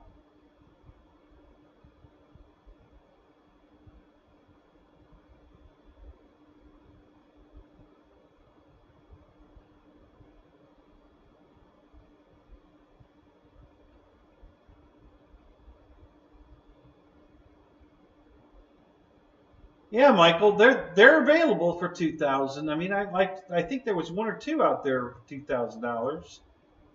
Um, and that's just local here. Look in your area, you know. Unless you want a Florida car, it's not a bad idea. There's usually no rust on a Florida car. So, hey, Slapnuts, what's up? So, tell us all about what's going on down there at Snyder Field. I'd like to hear hear how much fun you guys are having.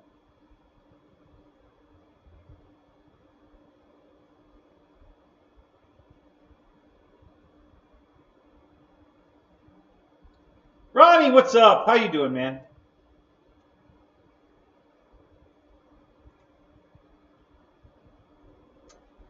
Actually, Ronnie, they're not actually in the garage yet. But I still have them all. They're still in the barn and in the carport and the lean-to shed. They're not in the big garage yet. Because Stinger, that's what it's called. Thank you, Roy. Because I'm getting ready to start the floor for the apartment, and once I build that floor up high enough, I can park cars under it. Then I'm going to start bringing them in.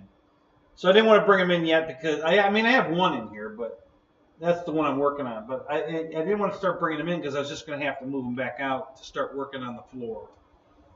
And Deb is totally on board with let's get the apartment built. So if I can get some stuff done here, I gotta get her bed. I gotta get her beds in the house to clean up a spot in the garage. But yeah, I'm gonna try to start on the apartment part. And if I can get, like I said, if I can get the subfloor up about 4.5 feet, 5 foot, I think is all the higher I'm going to go.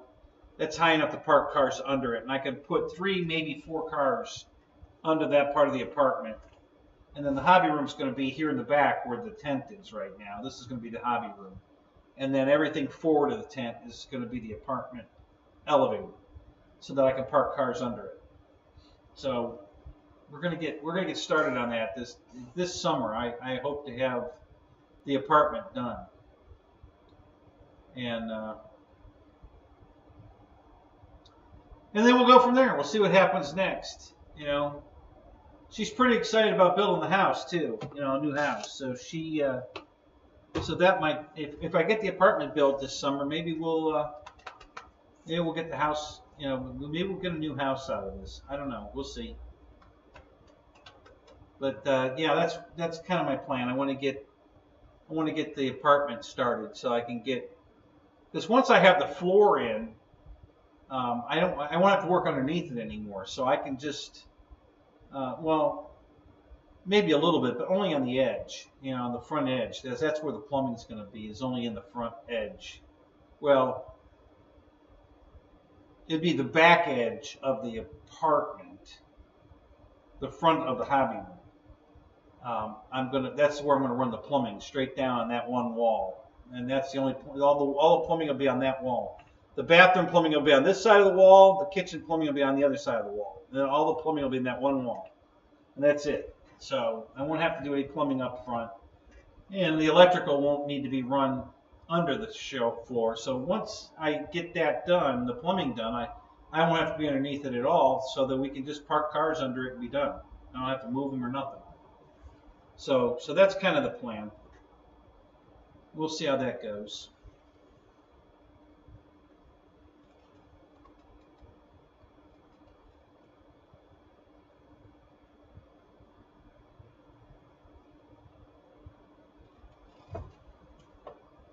All right, what are we talking about now? Somebody rescued a dog. Is that what I'm seeing here? What are we doing here?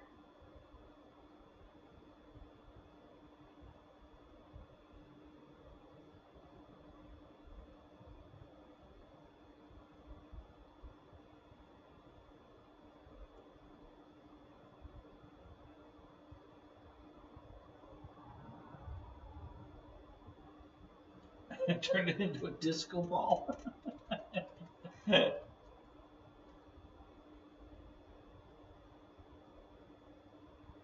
Yes, Bill. I'm gonna hook the plumbing to the septic. Yeah, yeah. Because that's why I put it on this side of the building. The septic tank's right outside, so the house will feed from that side of it, and the garage will feed from this side of it. And yeah, that's exactly when I had the building built. That's exactly what I had all that in mind. You know, I measured off just enough room to get a car between the fence and the building. So if I want to drive through here, I can. And the septic line's going to go right underneath it. The septic tank's right on the other side of the fence. And so yeah, that's exactly the plan. So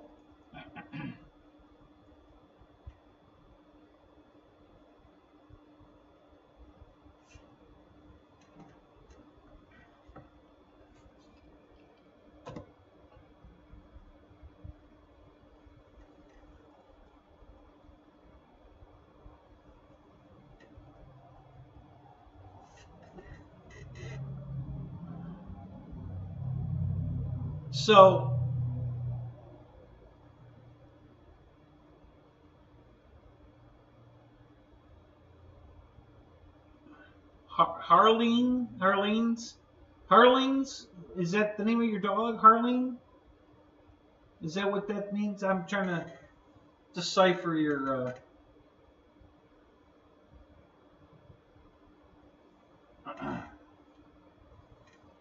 I didn't know the name of your dog. I'm assuming that's the name of your dog.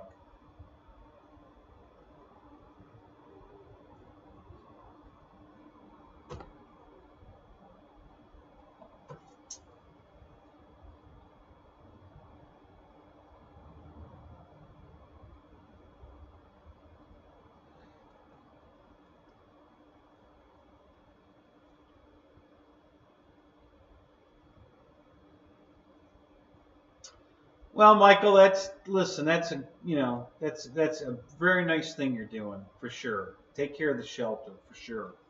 I get that.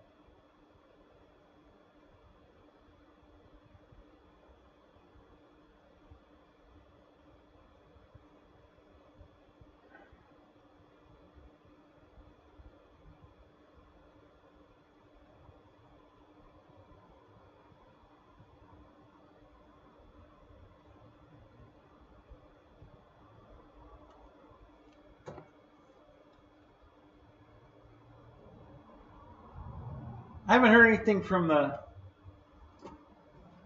poop group about. Well, I should say that I haven't taken the time to read it.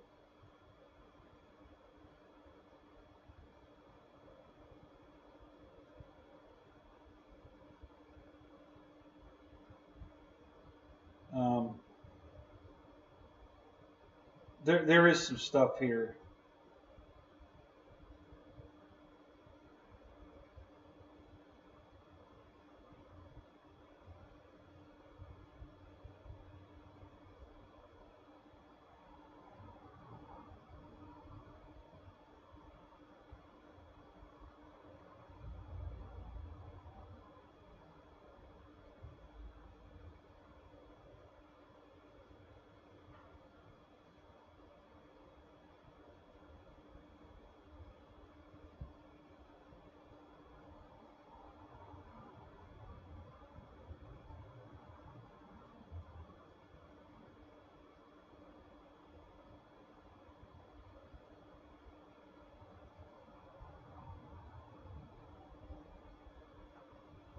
Yeah, they're chatting. I haven't read it.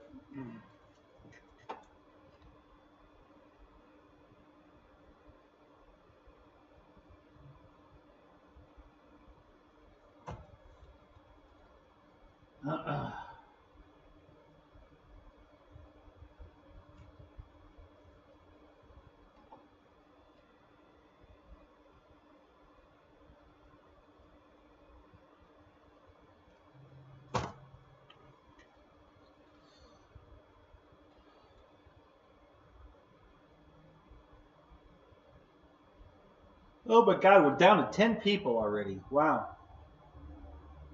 Dropping like flies tonight.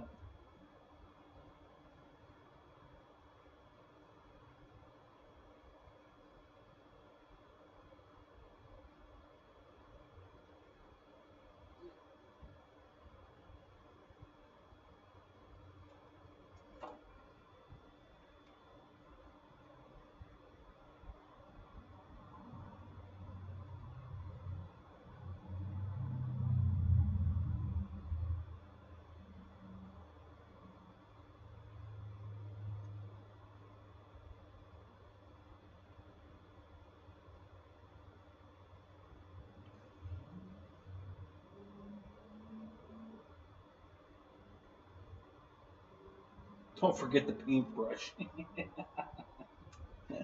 Yeah, for certain, Wild Bill has a paintbrush. So yeah, don't forget about that. Because for certain, Wild Bill's got a paintbrush. Because it's a shit show. Yeah, thanks, Spence.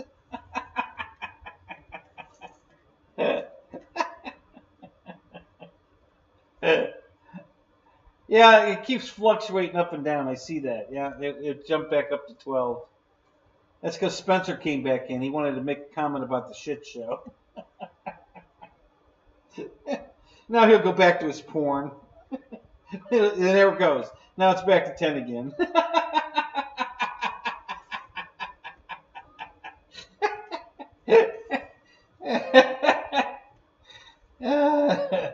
Oh, one came back. 11.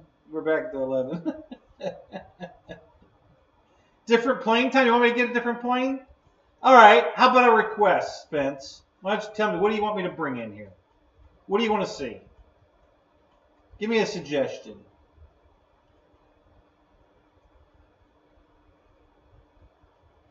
I can definitely do that. I can get a different airplane.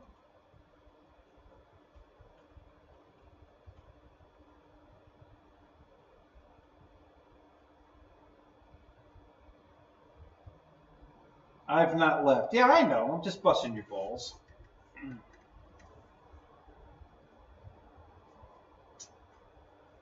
Any of you guys, somebody throw out a plane suggestion. What do you want me to bring in here? What do you want to see? Man, I just realized this plane is like 10 years old, and it's got ball links on it. Holy crap. That's pretty damn good. As old as this thing is, it's got ball link controls on it. Wow. That's pretty cool. The chaos finished. Well, it ain't finished. That's on the back burner. My oldest plane? You want me to bring in the oldest plane? That would be the Dick Stream. You don't want to see that. I could bring the P-51 quarter midget in. You've seen it though. I mean, I've had it in here before, but I could get that. Oh, the oldest one that flies. How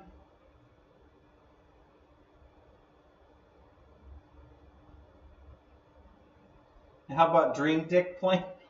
Yeah, all right, Fred. The oldest one that flies. All right, let me go see what I got. Let me go pick something here. The oldest one that flies. Okay, let me look.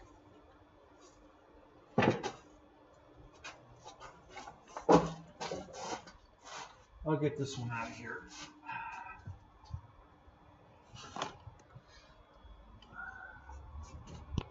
The oldest one that flies. Whoop. Wrecking the place.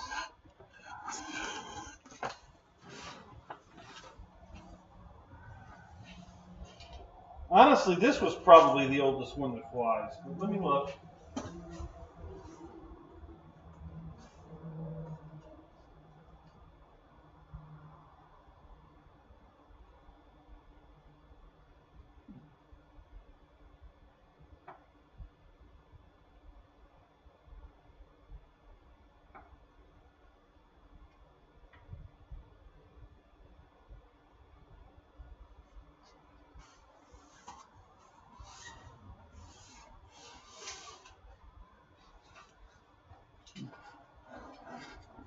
Oh, 10 speed pain in the ass.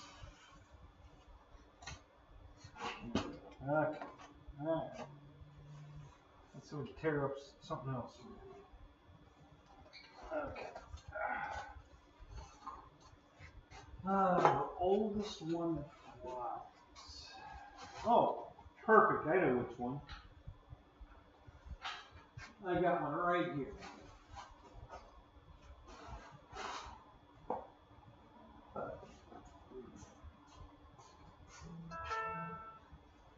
I think set this up here.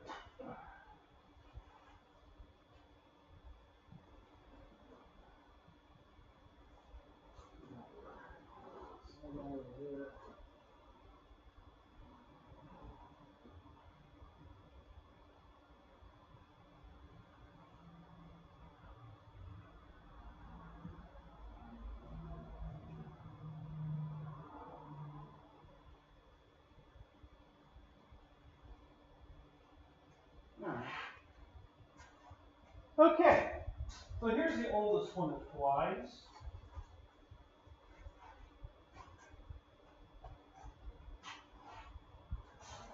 I know one of you guys is going to love seeing this, for sure.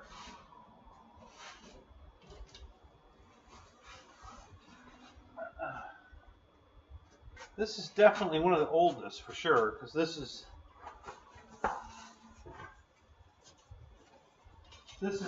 one of the first. I don't think it was the, no, it wasn't the first, but it was pretty good.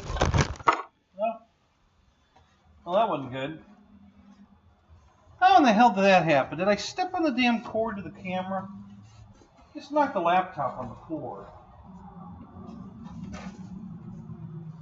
I don't know how the hell that happened.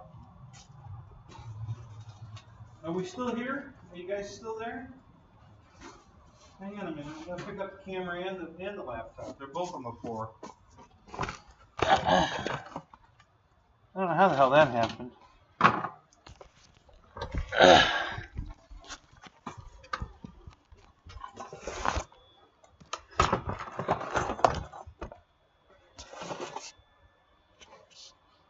I think we're still on. Yeah, we're still live. Okay. All right. I think I stepped on the camera cord, but I don't know how the hell I did that. All right, let's see what we can do here. See if we can get back to close to where we were before.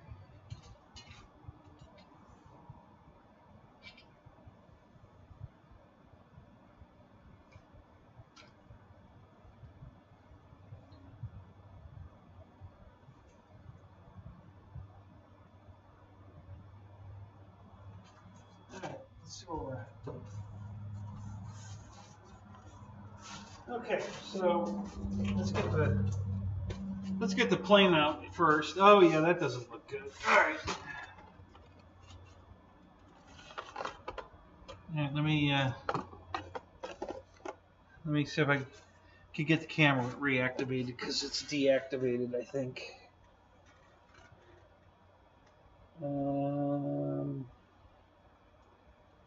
So we gotta go here, transition to there, and then we got to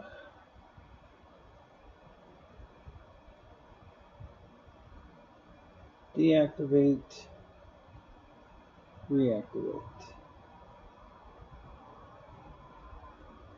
Okay, but the green screen's screwed up. Alright, let's see if we can fix that. Oh, the light's out. Why'd that light go out? Yeah, it must not have got unplugged. Alright, hang on. Oh, yeah, it's unplugged. Alright, let me plug that back in.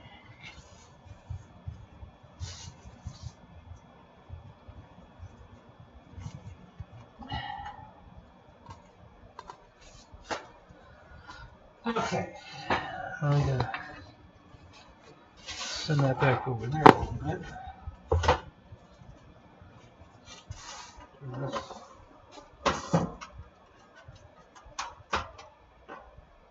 See what you made me do? Tore the whole thing up. Wrecked the whole damn place. Okay. Alright, so let me get this situated. Alright, the camera's a little too high. Alright, let me fix the camera.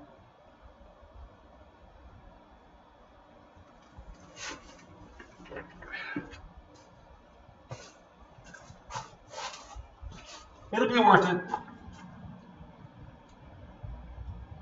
Just let me finish getting this set up.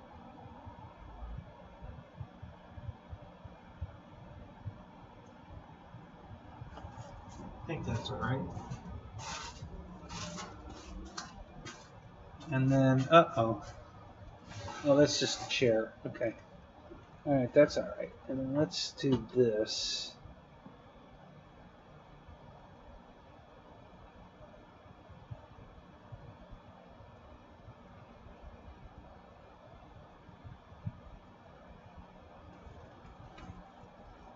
Yeah, that makes it look like I'm...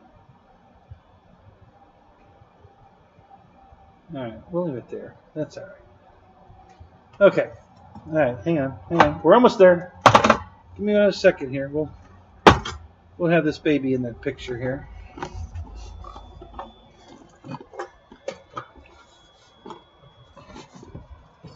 Some form or another.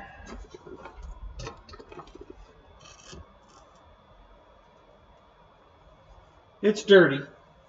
It needs a cleaning. But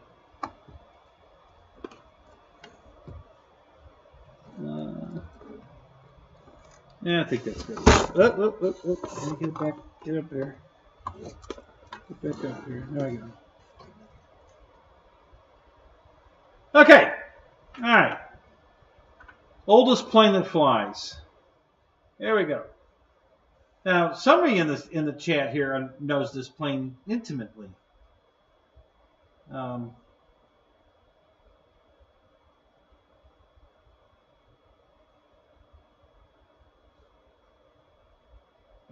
Yeah, the show improved when the camera went out. Yep.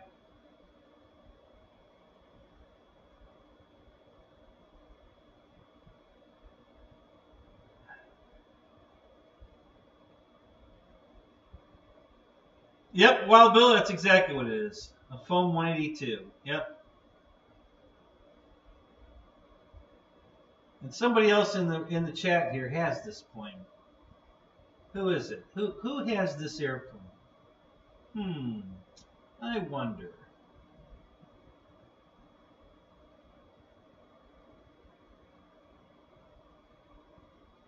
I do. Fred, you got one of these? That's the guy that's got one of these. Randovision. Yep, this is the plane Randy bought. Yep. From the same place, Banana Hobbies. Yep. Yeah, this was like, I think this was the second foam plane I bought. I believe. The first one was the Corsair from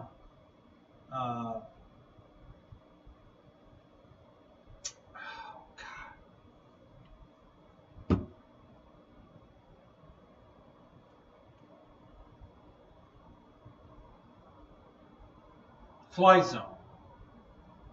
Yeah, the first Corsair, first foam plane I bought was a Fly Zone Corsair, and this was the second foam plane I bought right here. And I had this out flying last year. It was it hadn't been that long. Maybe 6 months ago I flew this.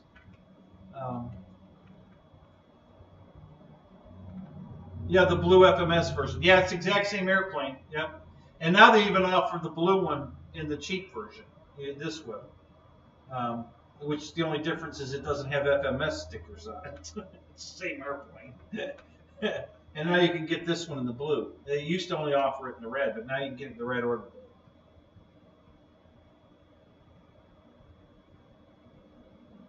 Well, so Fred's got that. So you guys have a chrome spinner and a pilot.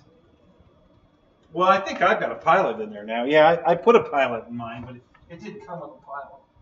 Yeah, I put a pilot in mine. Just a guy, he looks like a golfer. You know, he's not wearing, the one you guys have with a pilot, it has a ball cap on, doesn't he? A blue, like a blue flight suit and a ball cap. Isn't that the pilot in your FMS ones?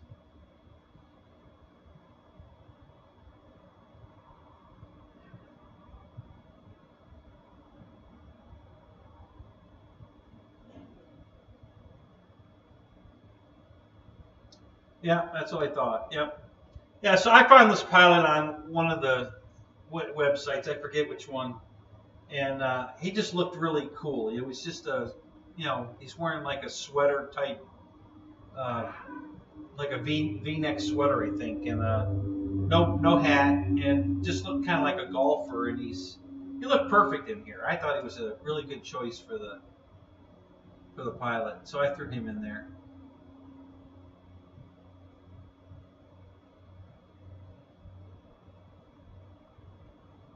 You're not sure you have a pilot? If it's an FMS, Keith, I think you have a pilot. I'm pretty sure the FMS ones all came with pilots. So that was the price difference.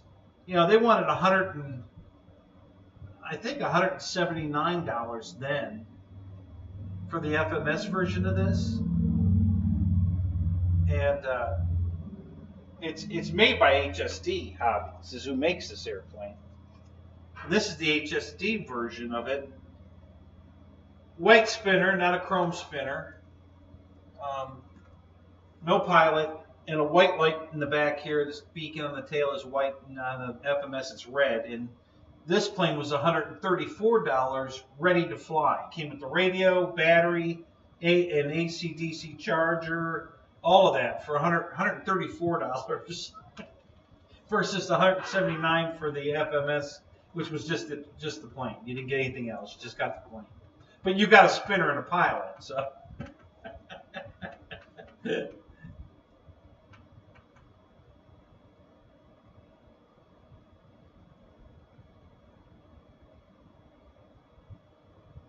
Oh, you dialed yours all up. I did change, I think, yeah. I've got the nose gear with the strut, the compressible strut on the nose gear. I did upgrade to that. So that was a cheap upgrade. So I did put the better nose gear in it.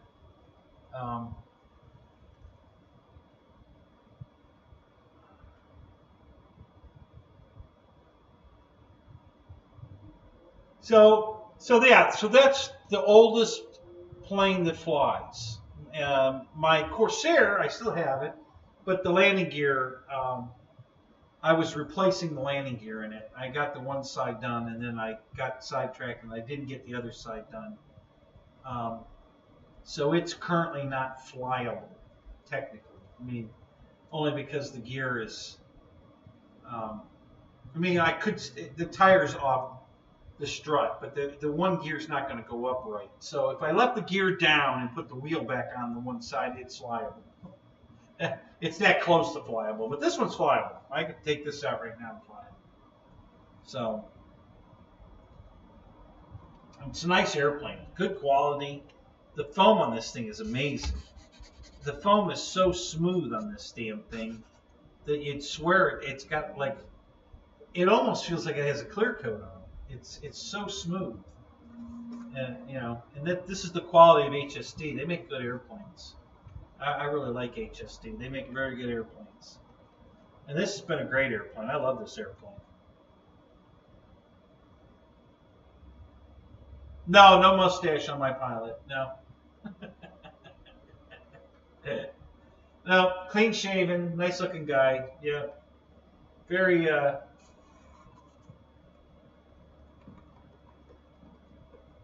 Kind of business casual look to him, I'd say.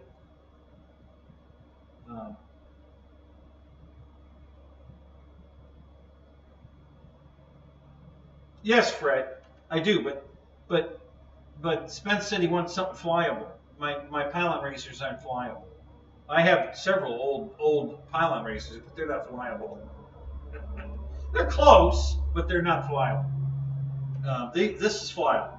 So technically, this is probably the oldest flyable plane I have. I got a lot of old planes, but none of them are flyable. So, because they're all my old stuff is all nitro, and I don't know if I'll ever fly a nitro plane again. I'm spoiled about this electric shit, guys. I'm telling you, I love these electric airplanes. I am so spoiled. The one club I fly at as a guest, I went up there, Pineland race with Chris, the guy I met there. He wanted a caller, so I went up and called for him. We won every heat. And then in the final, he was on the pole for the final. But I don't know what these other guys did. He beat every one of them earlier in the day, but all of a sudden, all these guys' planes got real fast for the final, for the trophy run, and so we ended up getting third, and I was really surprised. And I'm like, where did these guys get all the speed all of a sudden? So I think maybe they put some different fuel in it. You know, I don't want to say they were cheating, but I think they were cheating.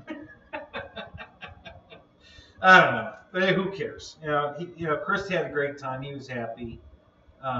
It was fun. We had a good time. But they want me to build, and they're all flying the same airplane with the same motor, and the same prop. Okay, supposedly, and they want me to get involved. You know, and of course I have to buy this $140 airplane, I think it is, and build it. And then I got to buy a motor, and they only race them twice a year, I think. And I'm like, I'm not doing all this for 2 races a year. You know, if you guys want me to do this, we got to do it every month at least. You know, once a month, or I'm not going to waste my time. That's way too much money to invest in a plane I can only fly twice a year. So yeah, so I you know. I'm still waiting for them to. They say if we had more participation, they do it more often. I say, well, if you do it more often, you'll probably have more participation. So, what comes first, the chicken or the egg? I think you guys better lay an egg here first. And then we'll see. You know, we'll see how many chickens show up. So we'll see. Oh, you out of here, Wild Bill? All right, buddy. You have a good night.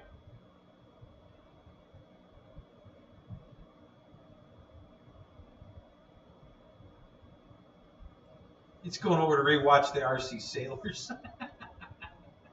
Hey, what did Horizon release today? I forgot. I saw something before I went to work, and then I forgot what it was. Yeah, what came out new today? Anything good?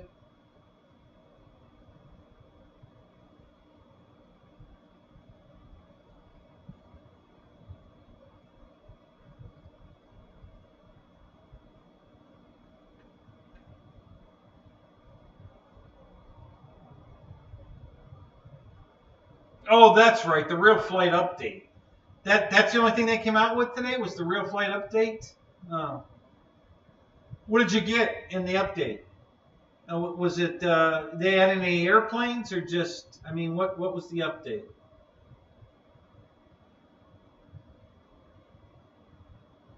And do we get that automatically? Just have to download, or do we have to pay for the update? Thank you, Lyndon. Yeah, I really like this airplane. And I'll be honest with you, the giant one of these, the HSD 182, the big one, the 2-meter one, is just beautiful, just like this one. They look exactly the same. They did the same paint scheme on it, the same everything. They look identical. Just the other one's just a lot bigger. But it's every bit as pretty as this. It's beautiful.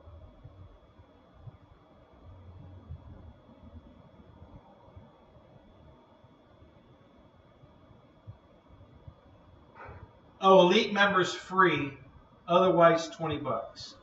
So let's see. I can join being an Elite member for what, $120, or I can spend $20 to just get the update. Let me think. I would do the Elite thing if I bought more planes from Horizon, and if I was planning on buying more planes from Horizon. But I really, I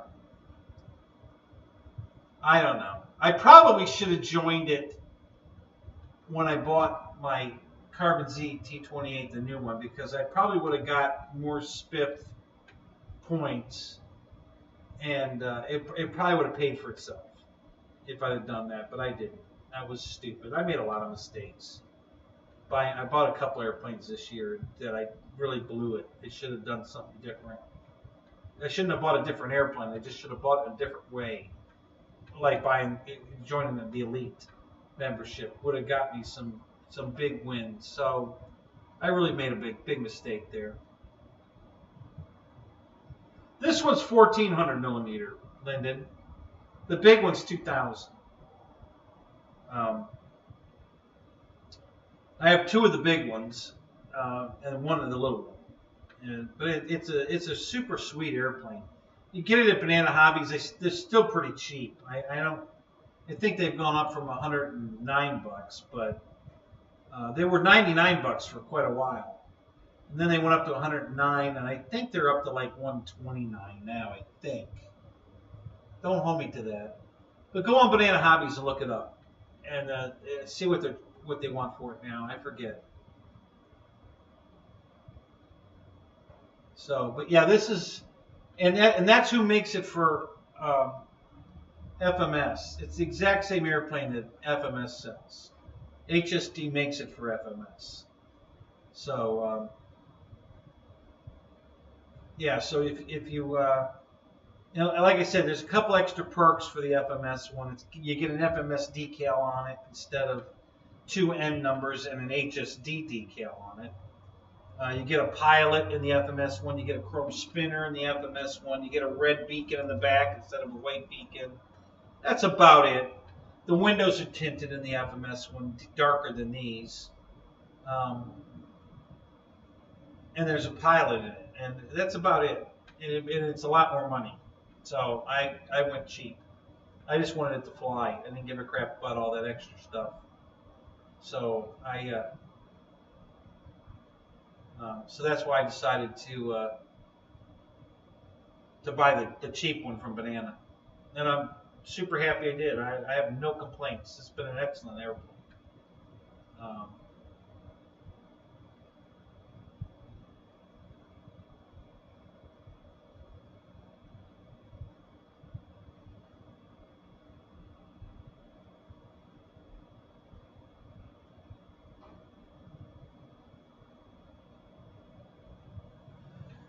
Oh, you got a big lecture from Horizon? Yeah, all the new stuff all the re-release stuff they released this year. What's new? What are they calling new? I haven't seen anything new. Everything they released. Oh, wait a minute. Was the D18 this year or last year? That was last year, wasn't it? So all they've released this year is just re-releases. There's nothing new. So yeah, I love it when Horizon says that.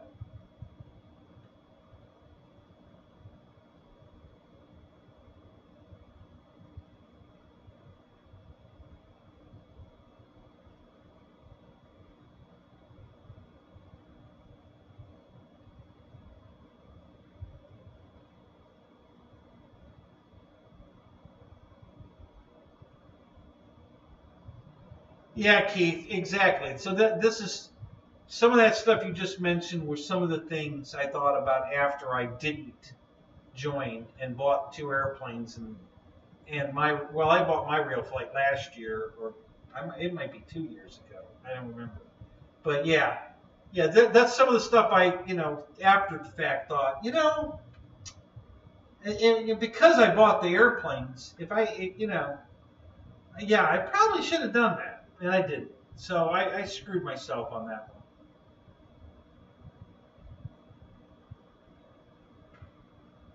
Yep, it's the same airplane, Lynden. Yep. The G Chemi is the exact same airplane. Just a different paint. The color scheme's different. That's it. It's the same airplane. So, yep. So you have one of these.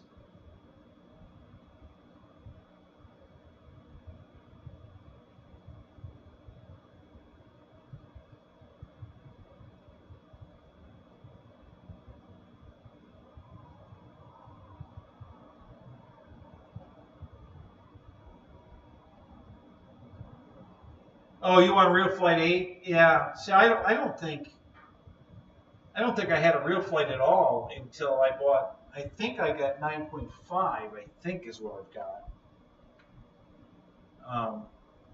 And then I was getting updates. So I got a couple of free updates, and then now there's a new update for. What do you get for $20? What's the new update? What are you getting with it? Are you getting some airplanes? What do you get? right, Spencer. Hey, thanks for jumping in, buddy. It's good to see you. You have a good night. I'll see you in the chat tomorrow night.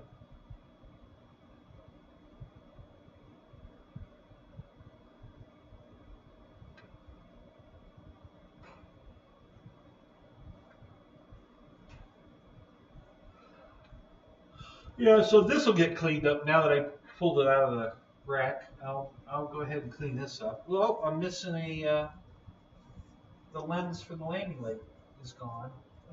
Just noticed that. I'll have to look for that.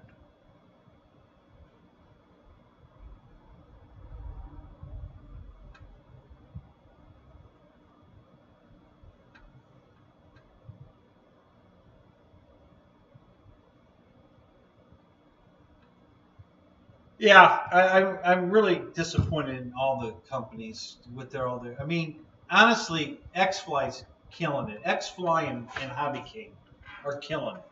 They're actually coming out with new airplanes, not re-releases, and they're coming out with some really cool, nice airplanes.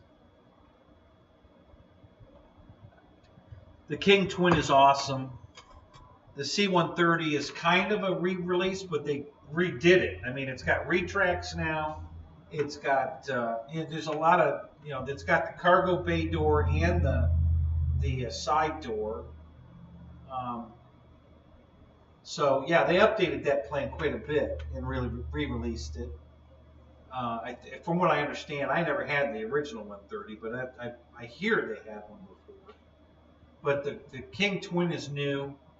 The stuff, everything from X-Fly is new. I just can't tell you how much I love that J65. That is such a cool airplane. Yeah, the UMX P-51 Voodoo. Okay, yeah, that's new. We'll give them that one. Kind of new. Actually, it is a re-release. Because I'm pretty sure it's the same Mustang that they had before. It might be slightly bigger. I have to go. I have 3 of the original Mustangs, the UMX Mustangs, and I kind of think they're smaller than this by a little bit, so it might be new. What I really want to see is did they just make the wing bigger, or is the fuselage bigger too? Yeah, so I got to take a look at that.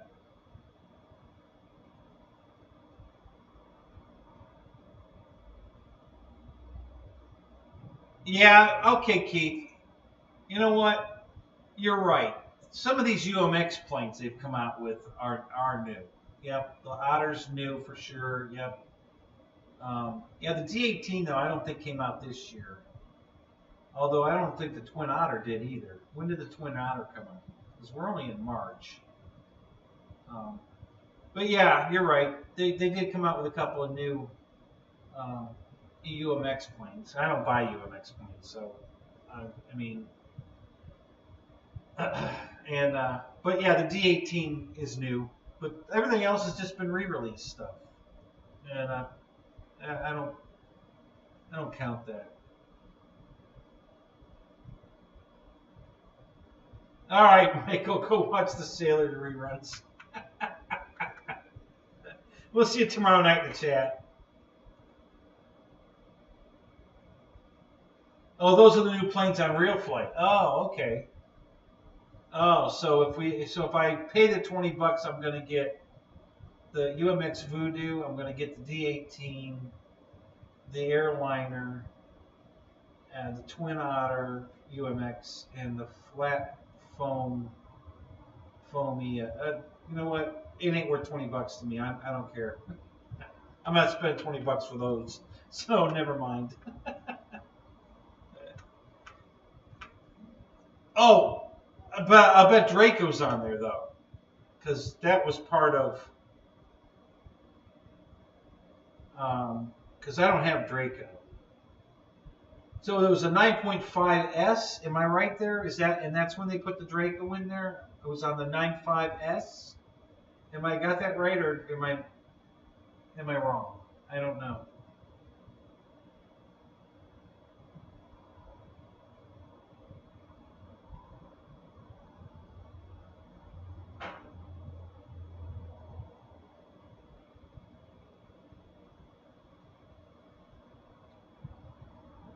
Yeah, yeah, I'm perfectly happy with the real flight I have.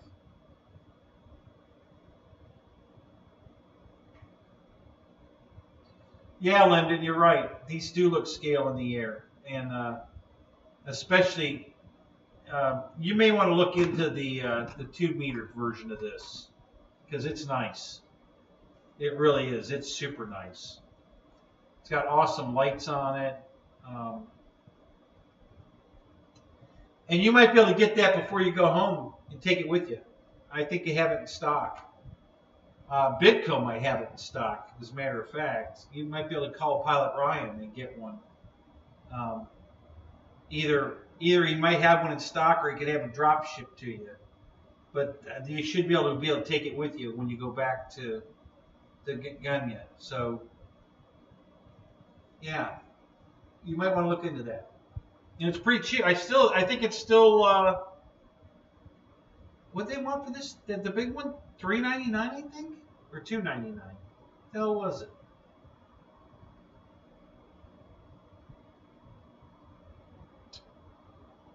I think it was $3.79. I think, because they were competing with the old Horizon, the 150, the 2 meter 150. So they matched their price on it. So I think it's $3.79, I believe. I believe I have I think I have a free Sky receiver in this. Pretty sure I do.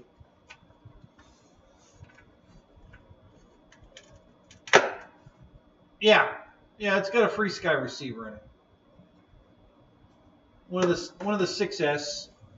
So it's on my my Tyrannus Plus radio.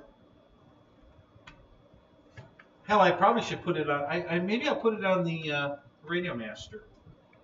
Yeah, that'd be another one to transfer over. I could put this on the Radio Master and fly it.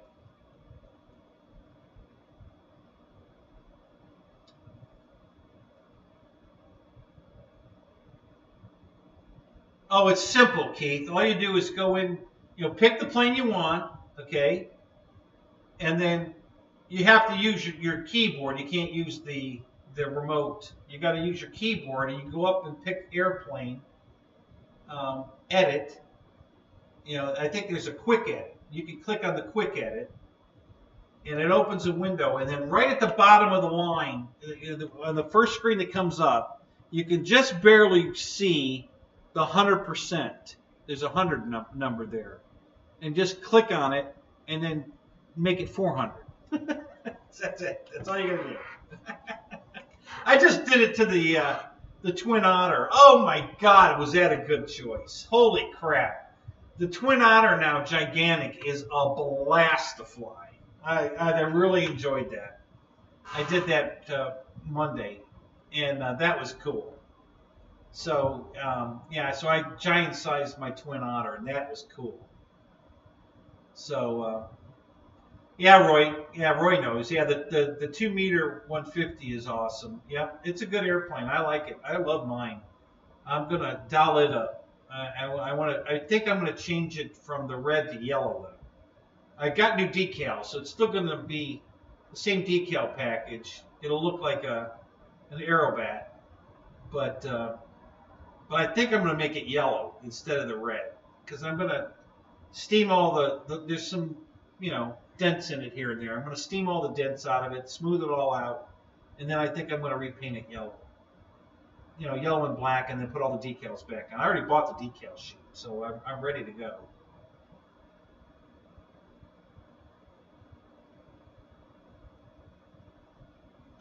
Lyndon, whatever 6-channel receiver you can get, it requires 5, so a 6-channel receiver, whatever one, I really can't recommend Spectrum receivers because I don't know much about them. I don't know anything about the new ones. And I can't remember the number on the old ones. 627, was that a receiver number, 627?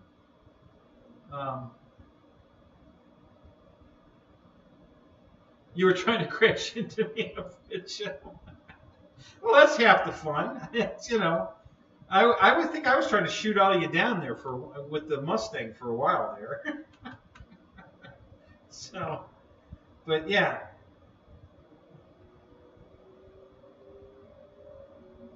Yeah, I love my 150. That's a really fun flying plane.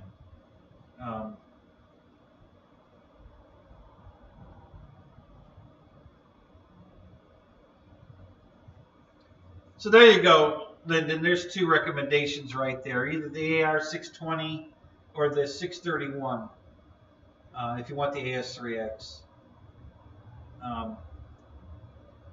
Yeah, I won't spend money on receivers, Spectrum receivers. I will buy a bind and fly. If they come out with a plane I like, and the bind and fly is only the $20 or $30 more, I will buy a bind and fly that comes with a receiver. But I don't buy Spectrum stuff. I'm not a Spectrum guy. It doesn't mean I don't fly it. I do. I have well over 30 Spectrum airplanes. But I'm not a big fan of it, and I wouldn't buy Spectrum receivers to put in airplanes. I'll buy Free Sky or Radio Master receivers to put in my planes. So,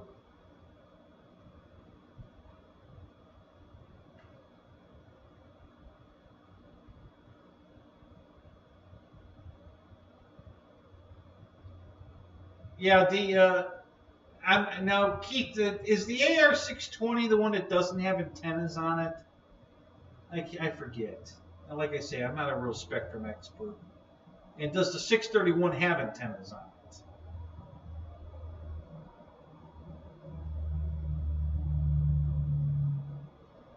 Right, exactly, Keith.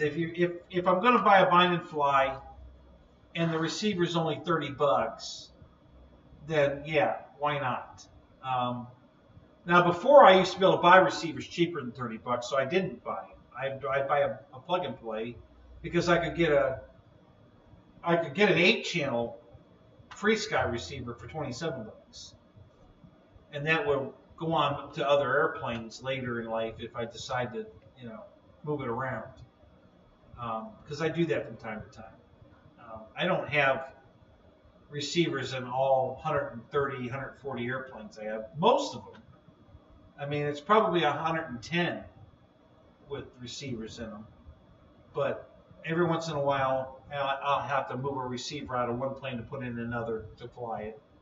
Not too often. They're all, especially when I bought 25 receivers recently from Grayson Hobbies. They had them on sale for $11. So I bought 25 of them. And I put them in all the planes that I had taken receivers out of. And so that filled them pretty much all up. I'm pretty close to all of them having receivers in them. Now, there's still a couple that don't. But most of my planes have receivers in them. So,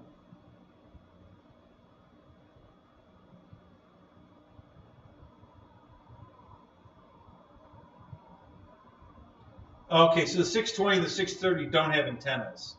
Yeah, so I wouldn't buy those. I have a real problem with a receiver with no antenna on it just because of range.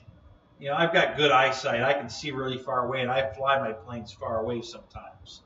And I'd be very leery from what I've heard, that the range is not very good on those. So I would go with the 631, especially since it also comes with the AS3X. Hey, why not? So, but yeah, like I said, I don't buy Spectrum receivers because they want $90, $100 for them. But if you buy it in the plane already, it's only an extra $30. So that's a good deal. So I do that. So when I buy a Spectrum airplane, if it's only $30 more, I'll get it with the receiver in it because I can't buy. Well, I can still buy Radio Master receivers but they don't have telemetry. And they don't have the AS3X or stabilization. So, for $30 I get a receiver that has telemetry, it has AS3X. I don't know that this is the 631 a smart receiver. Will it have the telemetry or no?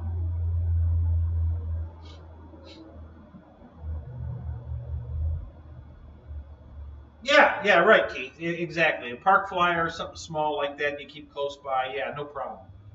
But anything big, like an antenna for this, no, I wouldn't put the 620 in this plane.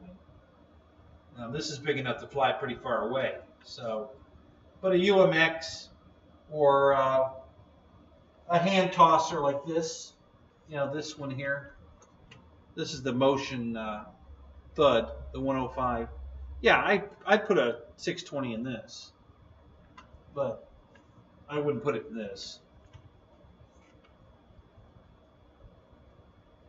Yes, it has telemetry. See, so that's pretty good. Yeah, the 637. Right. Yeah. I mean, that's just ridiculous. $115, $119. That's ridiculous. But when you buy it in the airplane, it's $30. So the last plane I bought with a receiver in it had a 637. That's how old. That's how long it's been since I bought a bind and fly airplane from Horizon Hobby. They haven't come out with anything I really like. The D18 I wouldn't mind having, but not at $450. If I could get one for $300, I'd buy it. I'm not spending $450 for that. I don't want it that bad.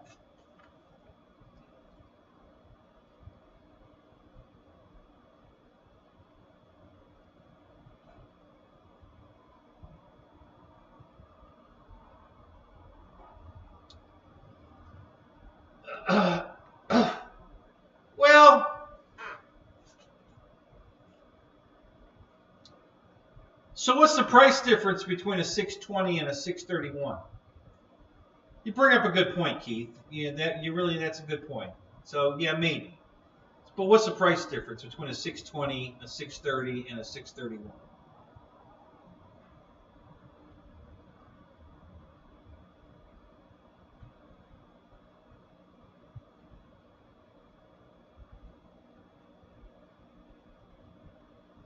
So that's my feeling all along, Roy, is all the Spectrum stuff is overpriced. The radios are overpriced. The receivers are overpriced.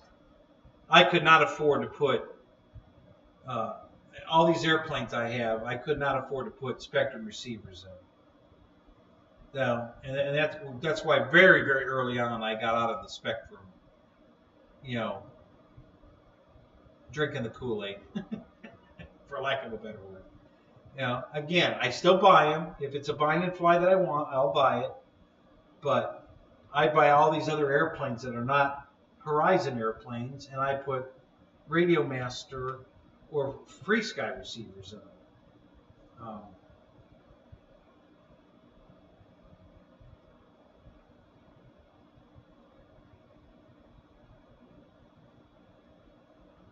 So $40 for the cheap ones and $90 for the better ones. Yeah, I don't know.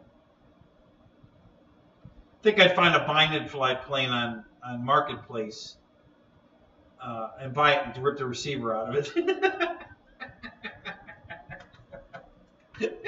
I think that'd be the cheaper way to go. Find a $50 airplane on Marketplace that's been crashed a few times and just buy it for the receiver. Yeah, I understand, Keith. That's close enough. That's all right.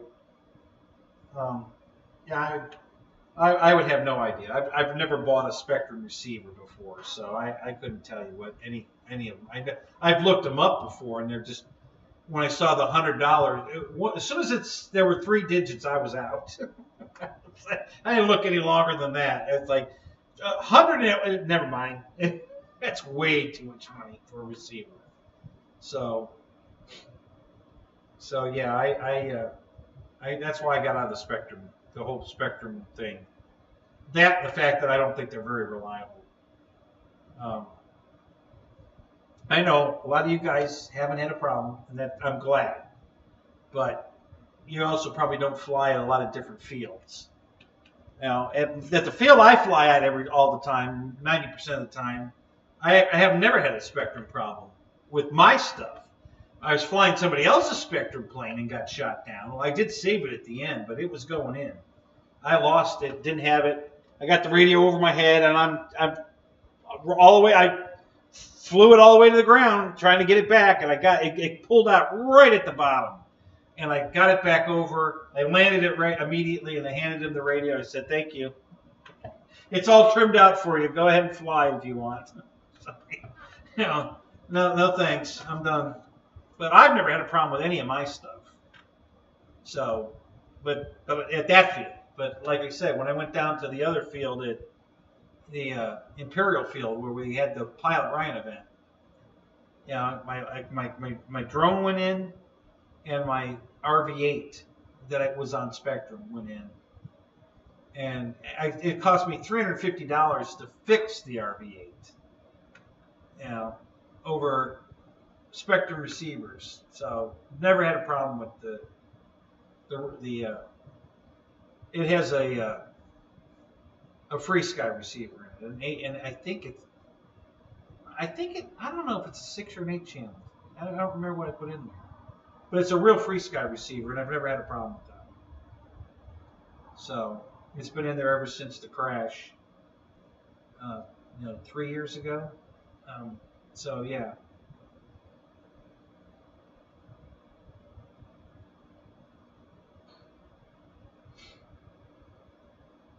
The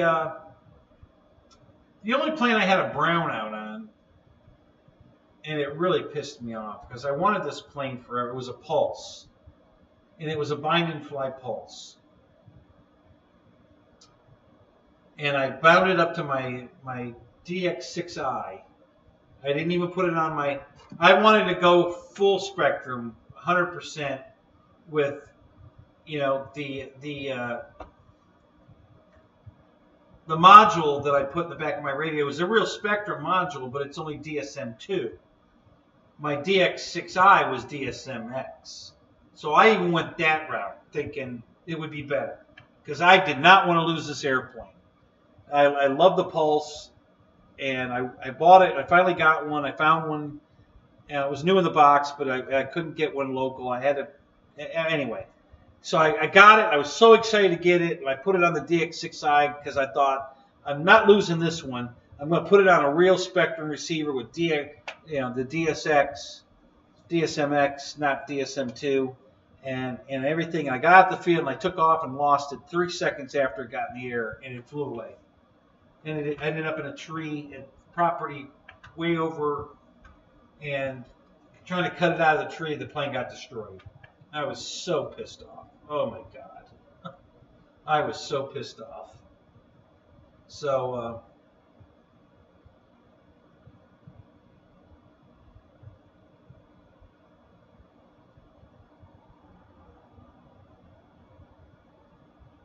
well, that's the funny thing, we had,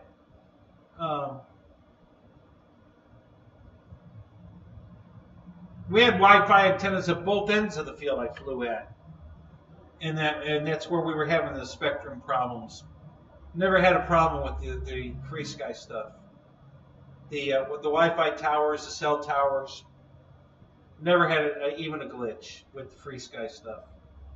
But I've had plenty with the Spectrum. So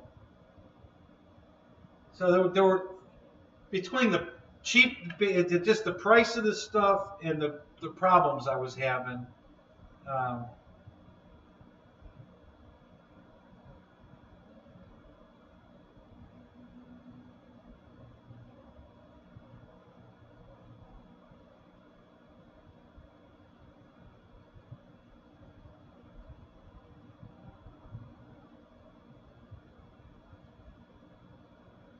Well, one of the problems I read later on with the DX6i was that the 4 AA batteries were only putting out half the, brand new batteries only brought the power level up to half, voltage, because it was only 4.8 volts. So I was very creative. I cut a little piece out of the middle of the battery bay so that you could still put the AA batteries in it if you wanted to. And then I wired in a plug to a JST plug, so I could plug in a 2-cell, a 7.2 volt pack, and set it right in the battery bay area where I cut that cutout in there and put the. So I could fly it either way. I could either fly it on four AA's or a 2-cell pack. And when you put the battery door on it, you can't tell the difference. It looks perfect. And I've never had a brownout with the DX6i after I did that. After I put it on a 2-cell, I've never had a brownout problem. But that was and I didn't know. When I lost my pulse, I didn't know that was an issue. I found that out after the fact. Oh, the DX6 has dual antennas? What about the DX8?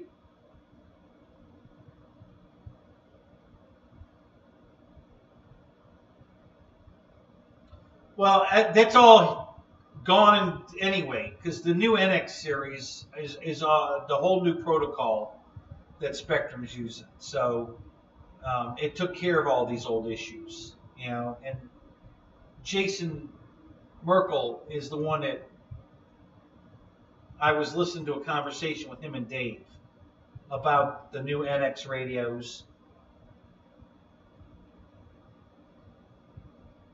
When you eat my cancel, you can browse.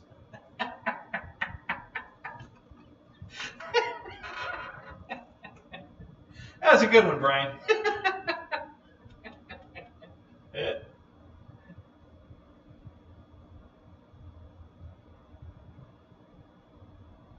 So the only radios that have the new protocol are the IX20, not the 12, and the NX series. Now, I don't know for certain, but I would assume that the IX14 has the new protocol. But I don't know that for a fact, but I would assume it does. But I know that for a fact, the IX20 and the NX series radios are all on the new protocol. So if I was ever going to buy a Spectrum radio, it would have to be one of those. I wouldn't even think of buying anything with the old technology because I've never had any luck with it.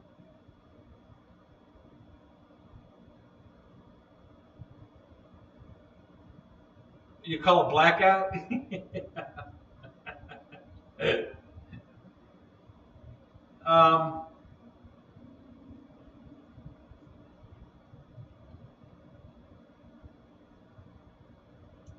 I don't even know exactly how to even reply to that, Lyndon. I don't know why we call it a brownout other than the radio. God, I don't even know. That's I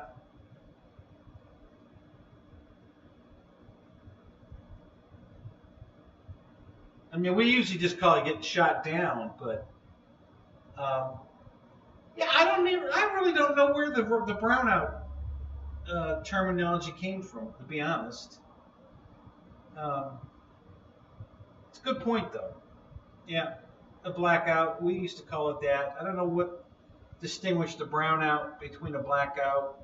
The low voltage, maybe, but it acted the same way. I mean, as soon as I took off, I lost the airplane. Hell, I wasn't, 50 yards away from it. If that, not even. It was close. I was way closer than that. And I lost it. So, right, lost a signal. But isn't that that's just getting shot down or a blackout. I mean, what's the brownout? eating White Castle sliders. That's the brownout.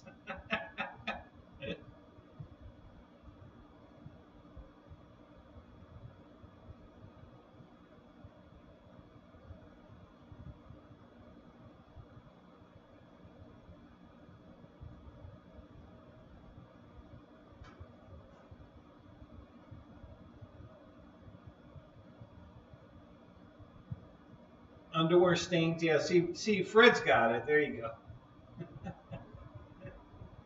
A dead stick is when the motor quits. That's a term we use on gas planes or nitro planes, okay? When it runs out of gas or it just quits in midair, you know, you can't restart it like you can an electric motor. So you're dead stick. You're flying it. You're going to land it with no motor. And you can't throttle up. You can't go around. You're screwed. You got to just land. That's a dead stick.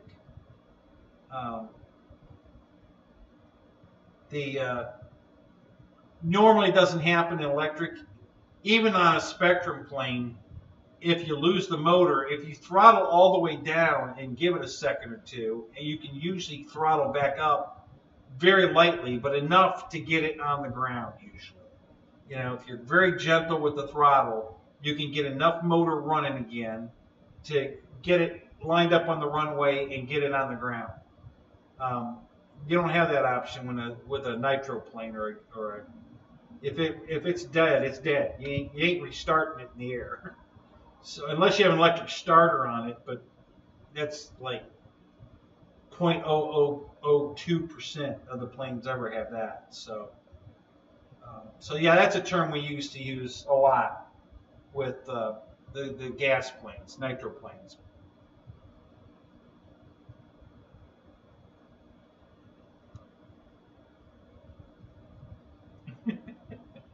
Yeah.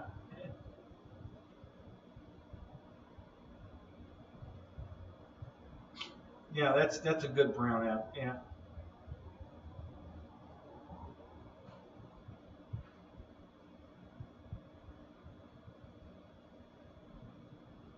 Lyndon, have you flown anything gas powered or nitro powered, or have you just been flying electric?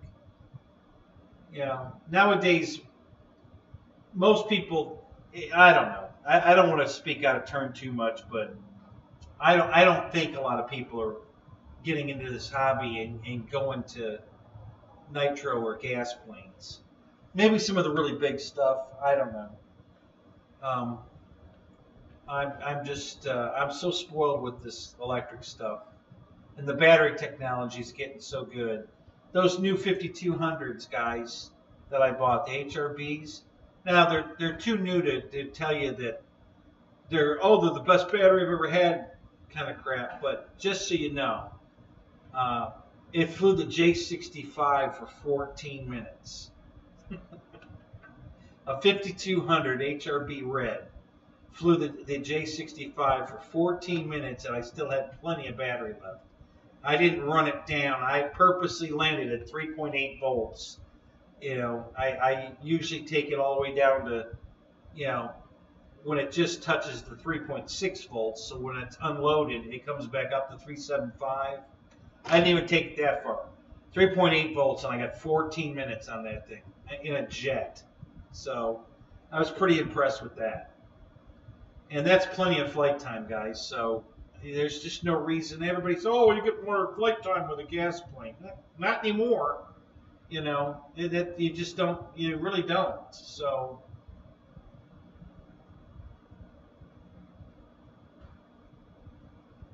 Yeah, well, and I'll always keep my gassers too, my nitro planes, you know, but I don't know. I imagine there'll be an event someday that I'll go to and I'll need it. You know, I'll have to bring a gasser, you know, a nostalgia event or something. I don't know. So I'm not going to get rid of them. Yeah, I still have all my motors and everything, but I don't think I'm gonna. Like my Chaos that I'm building, I had it all set up for an OS 90 rear exhaust, so I had the tube pipe going straight down underneath the plane. But if I finish that plane, it'll be electric. I ain't putting the gas motor in it. I'll make it electric. I ain't gonna fuck it with that OS 90. I ain't doing it. Screw it.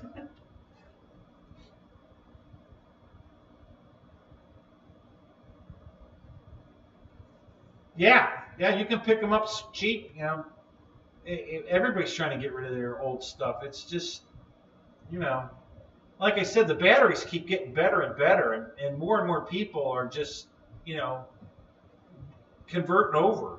I mean, I don't know if you guys saw that or not. That, you know, Tyler Perry's a big RC guy, and he's got all these turbine jets. he's converting all of his turbine jets back to EDFs, all of them. He's taking the turbines out of all of his jets and putting EDFs in all of them.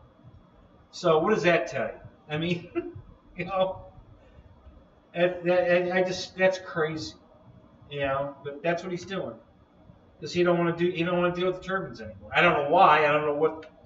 You know, maybe he's getting a lot of complaints from neighbors about the noise. Maybe he's tired of having to buy the jet fuel. You know, I don't know what his reasons are. He didn't say.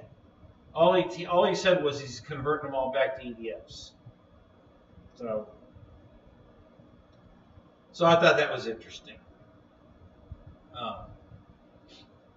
But yeah, I'm just spoiled rotten on the electric stuff. I love how clean it is. I love the fact that you never make a dead stick landing, you know, because you can always restart the electric motor. You know, I have telemetry in all my stuff, so, you know, rarely do I ever fly past, you know, to the point where I'd have to dead stick it.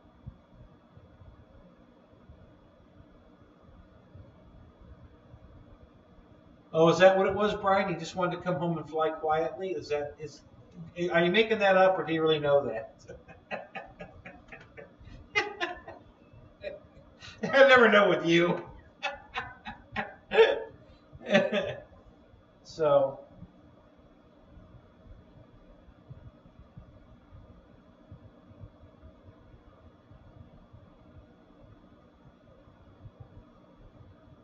oh, no kidding. So Brian was telling the truth. Okay.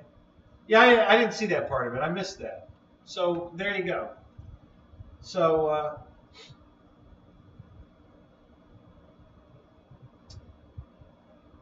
you know, with the batteries, as good as the batteries are getting these days, flight time's not a problem anymore. You can get plenty of flight time out of these new batteries. So, and they're going to just keep getting better. So,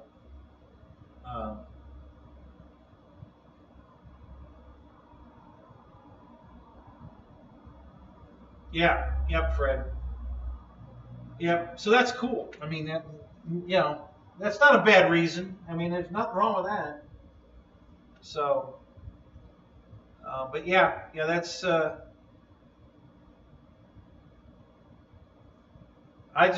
I'm really spoiled. I have to admit it, guys. I love the electric. I really do. I remember the old days of nitro and shit. And yeah, I just really like the electric. I'm spoiled rotten now.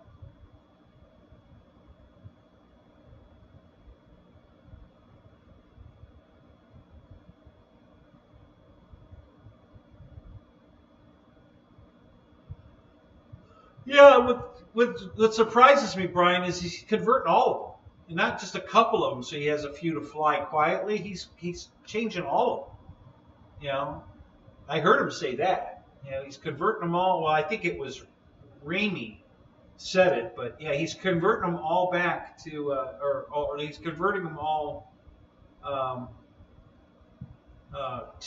EDFs. So, you know, I'm kind of surprised, but I get it. I think so, Roy. I really do. I think electric's the way to go now. Now, my buddy Wayne bought an electric plane real early when they were trying to fly these damn things on NICADs. The batteries were so fucking heavy, it was ridiculous. You know? So I would have not gone electric if that was the deal. I wouldn't have bothered. You know, I just stayed gas and nitro and stuff. But once the lipos came out, and now the lithiums, you know, the lithium batteries are even lighter. And they're working on the technology to get those to be able to push the amps that the lipos will. And if they get it to that, then the lipos are going to go away. We'll be flying everything with lithium batteries.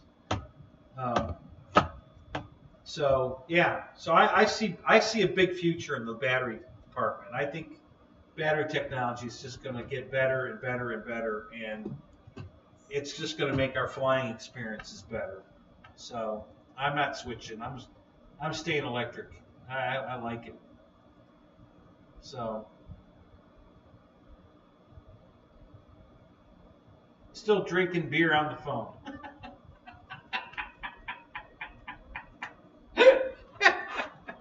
That's funny.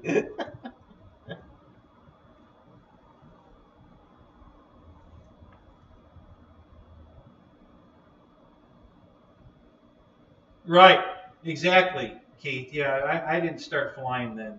I mean, I didn't even look at electric planes then. I honestly, I don't even think I knew about electric planes then, to be honest. I was still flying all my gas stuff.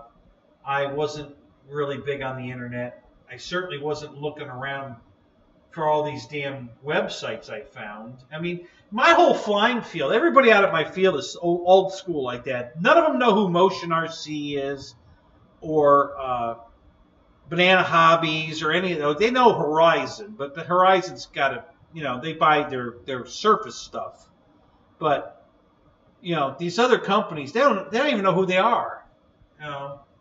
When I brought my Avanti S out to the field, they all went crazy over that plane. I mean, they freaking went crazy over it. And then I told them, I get a Motion RC. Who? Where are they at? Are they in Tampa? No, they're on the internet. Oh, really? They're on the internet? Oh, it's crazy. Like I said, they're all old school out there. None of them know damn thing.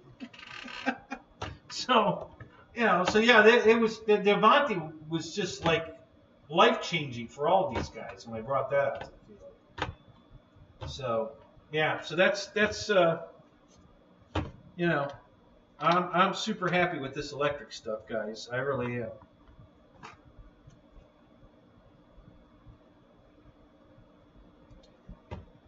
Brian, I heard they hinted about a plane.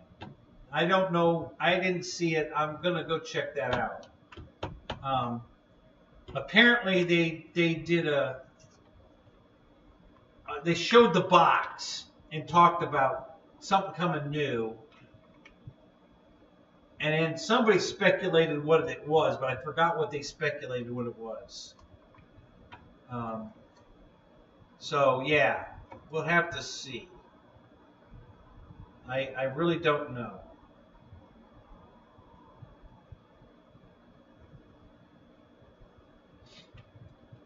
What about the airliner on the replay update? What about it? I'm not paying $20 to get it. Yes, I got the real airliner. I mean, screw it. No, I'm not paying $20. Listen, real flight is as fun as it's ever going to be for me with the planes it already has. I don't need new airplanes to have fun with real flight. There's plenty of planes in there to pick from. They all have different characteristics. There's plenty of planes to have fun with.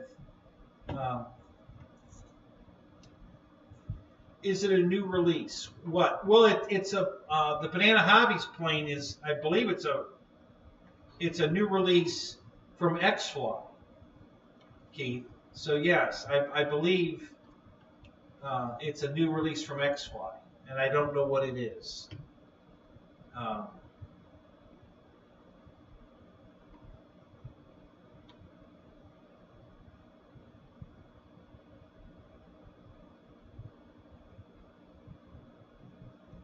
What's that? Collet? That's the word? Yuck? What the hell does that mean?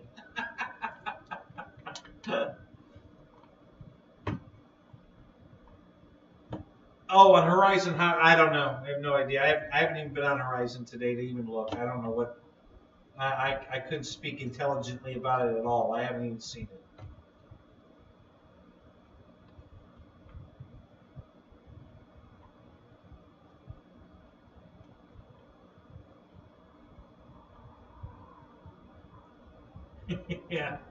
Yeah, Lyndon. So hey, what's your update?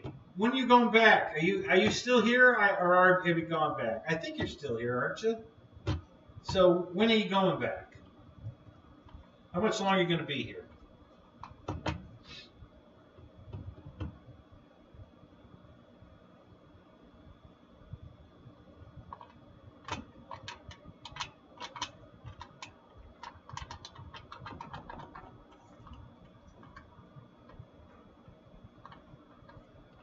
I'll look into some stuff, Keith. I'll try to give you an update Sunday. Let me go watch some videos and do a little surfing on Horizon's website and see if I can come up with something. Maybe make a phone call or two. I do know some people. There is a guy that I fly with that works for Horizon. If there's something new, he'll tell me. If he knows, he'll tell me. You're going back at the end of April. Okay. All right. So you're here for a little while yet. So that's cool. How many airplanes have you got that you're going to take back with you? Have you made any big purchases yet, or you holding off?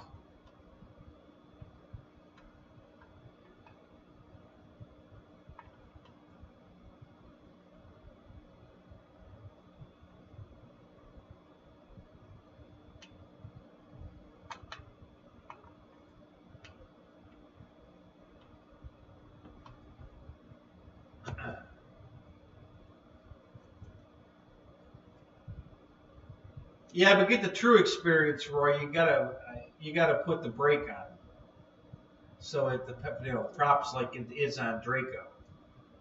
Feathered, stopped. Because when a gas motor stops, the blade stops. It's not windmilling on the landing. So that'd really give you a more true feeling of what the dead stick is.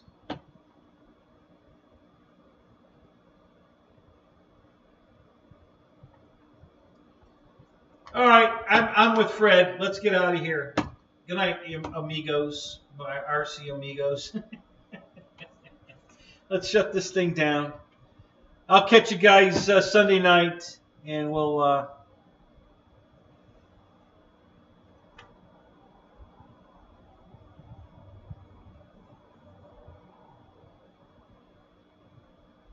Yeah, I remember you saying that, Lyndon. So when are you giving that speech or presentation, or did you give it already?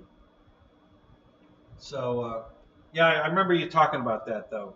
So that's cool. That's got to be a pretty big deal for you, I would think.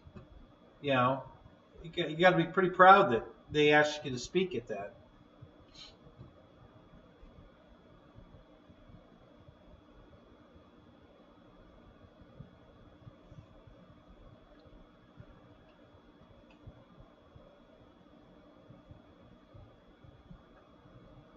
M&M Sugar Nips? What the hell is that? All right. Good night, guys. We'll see you later.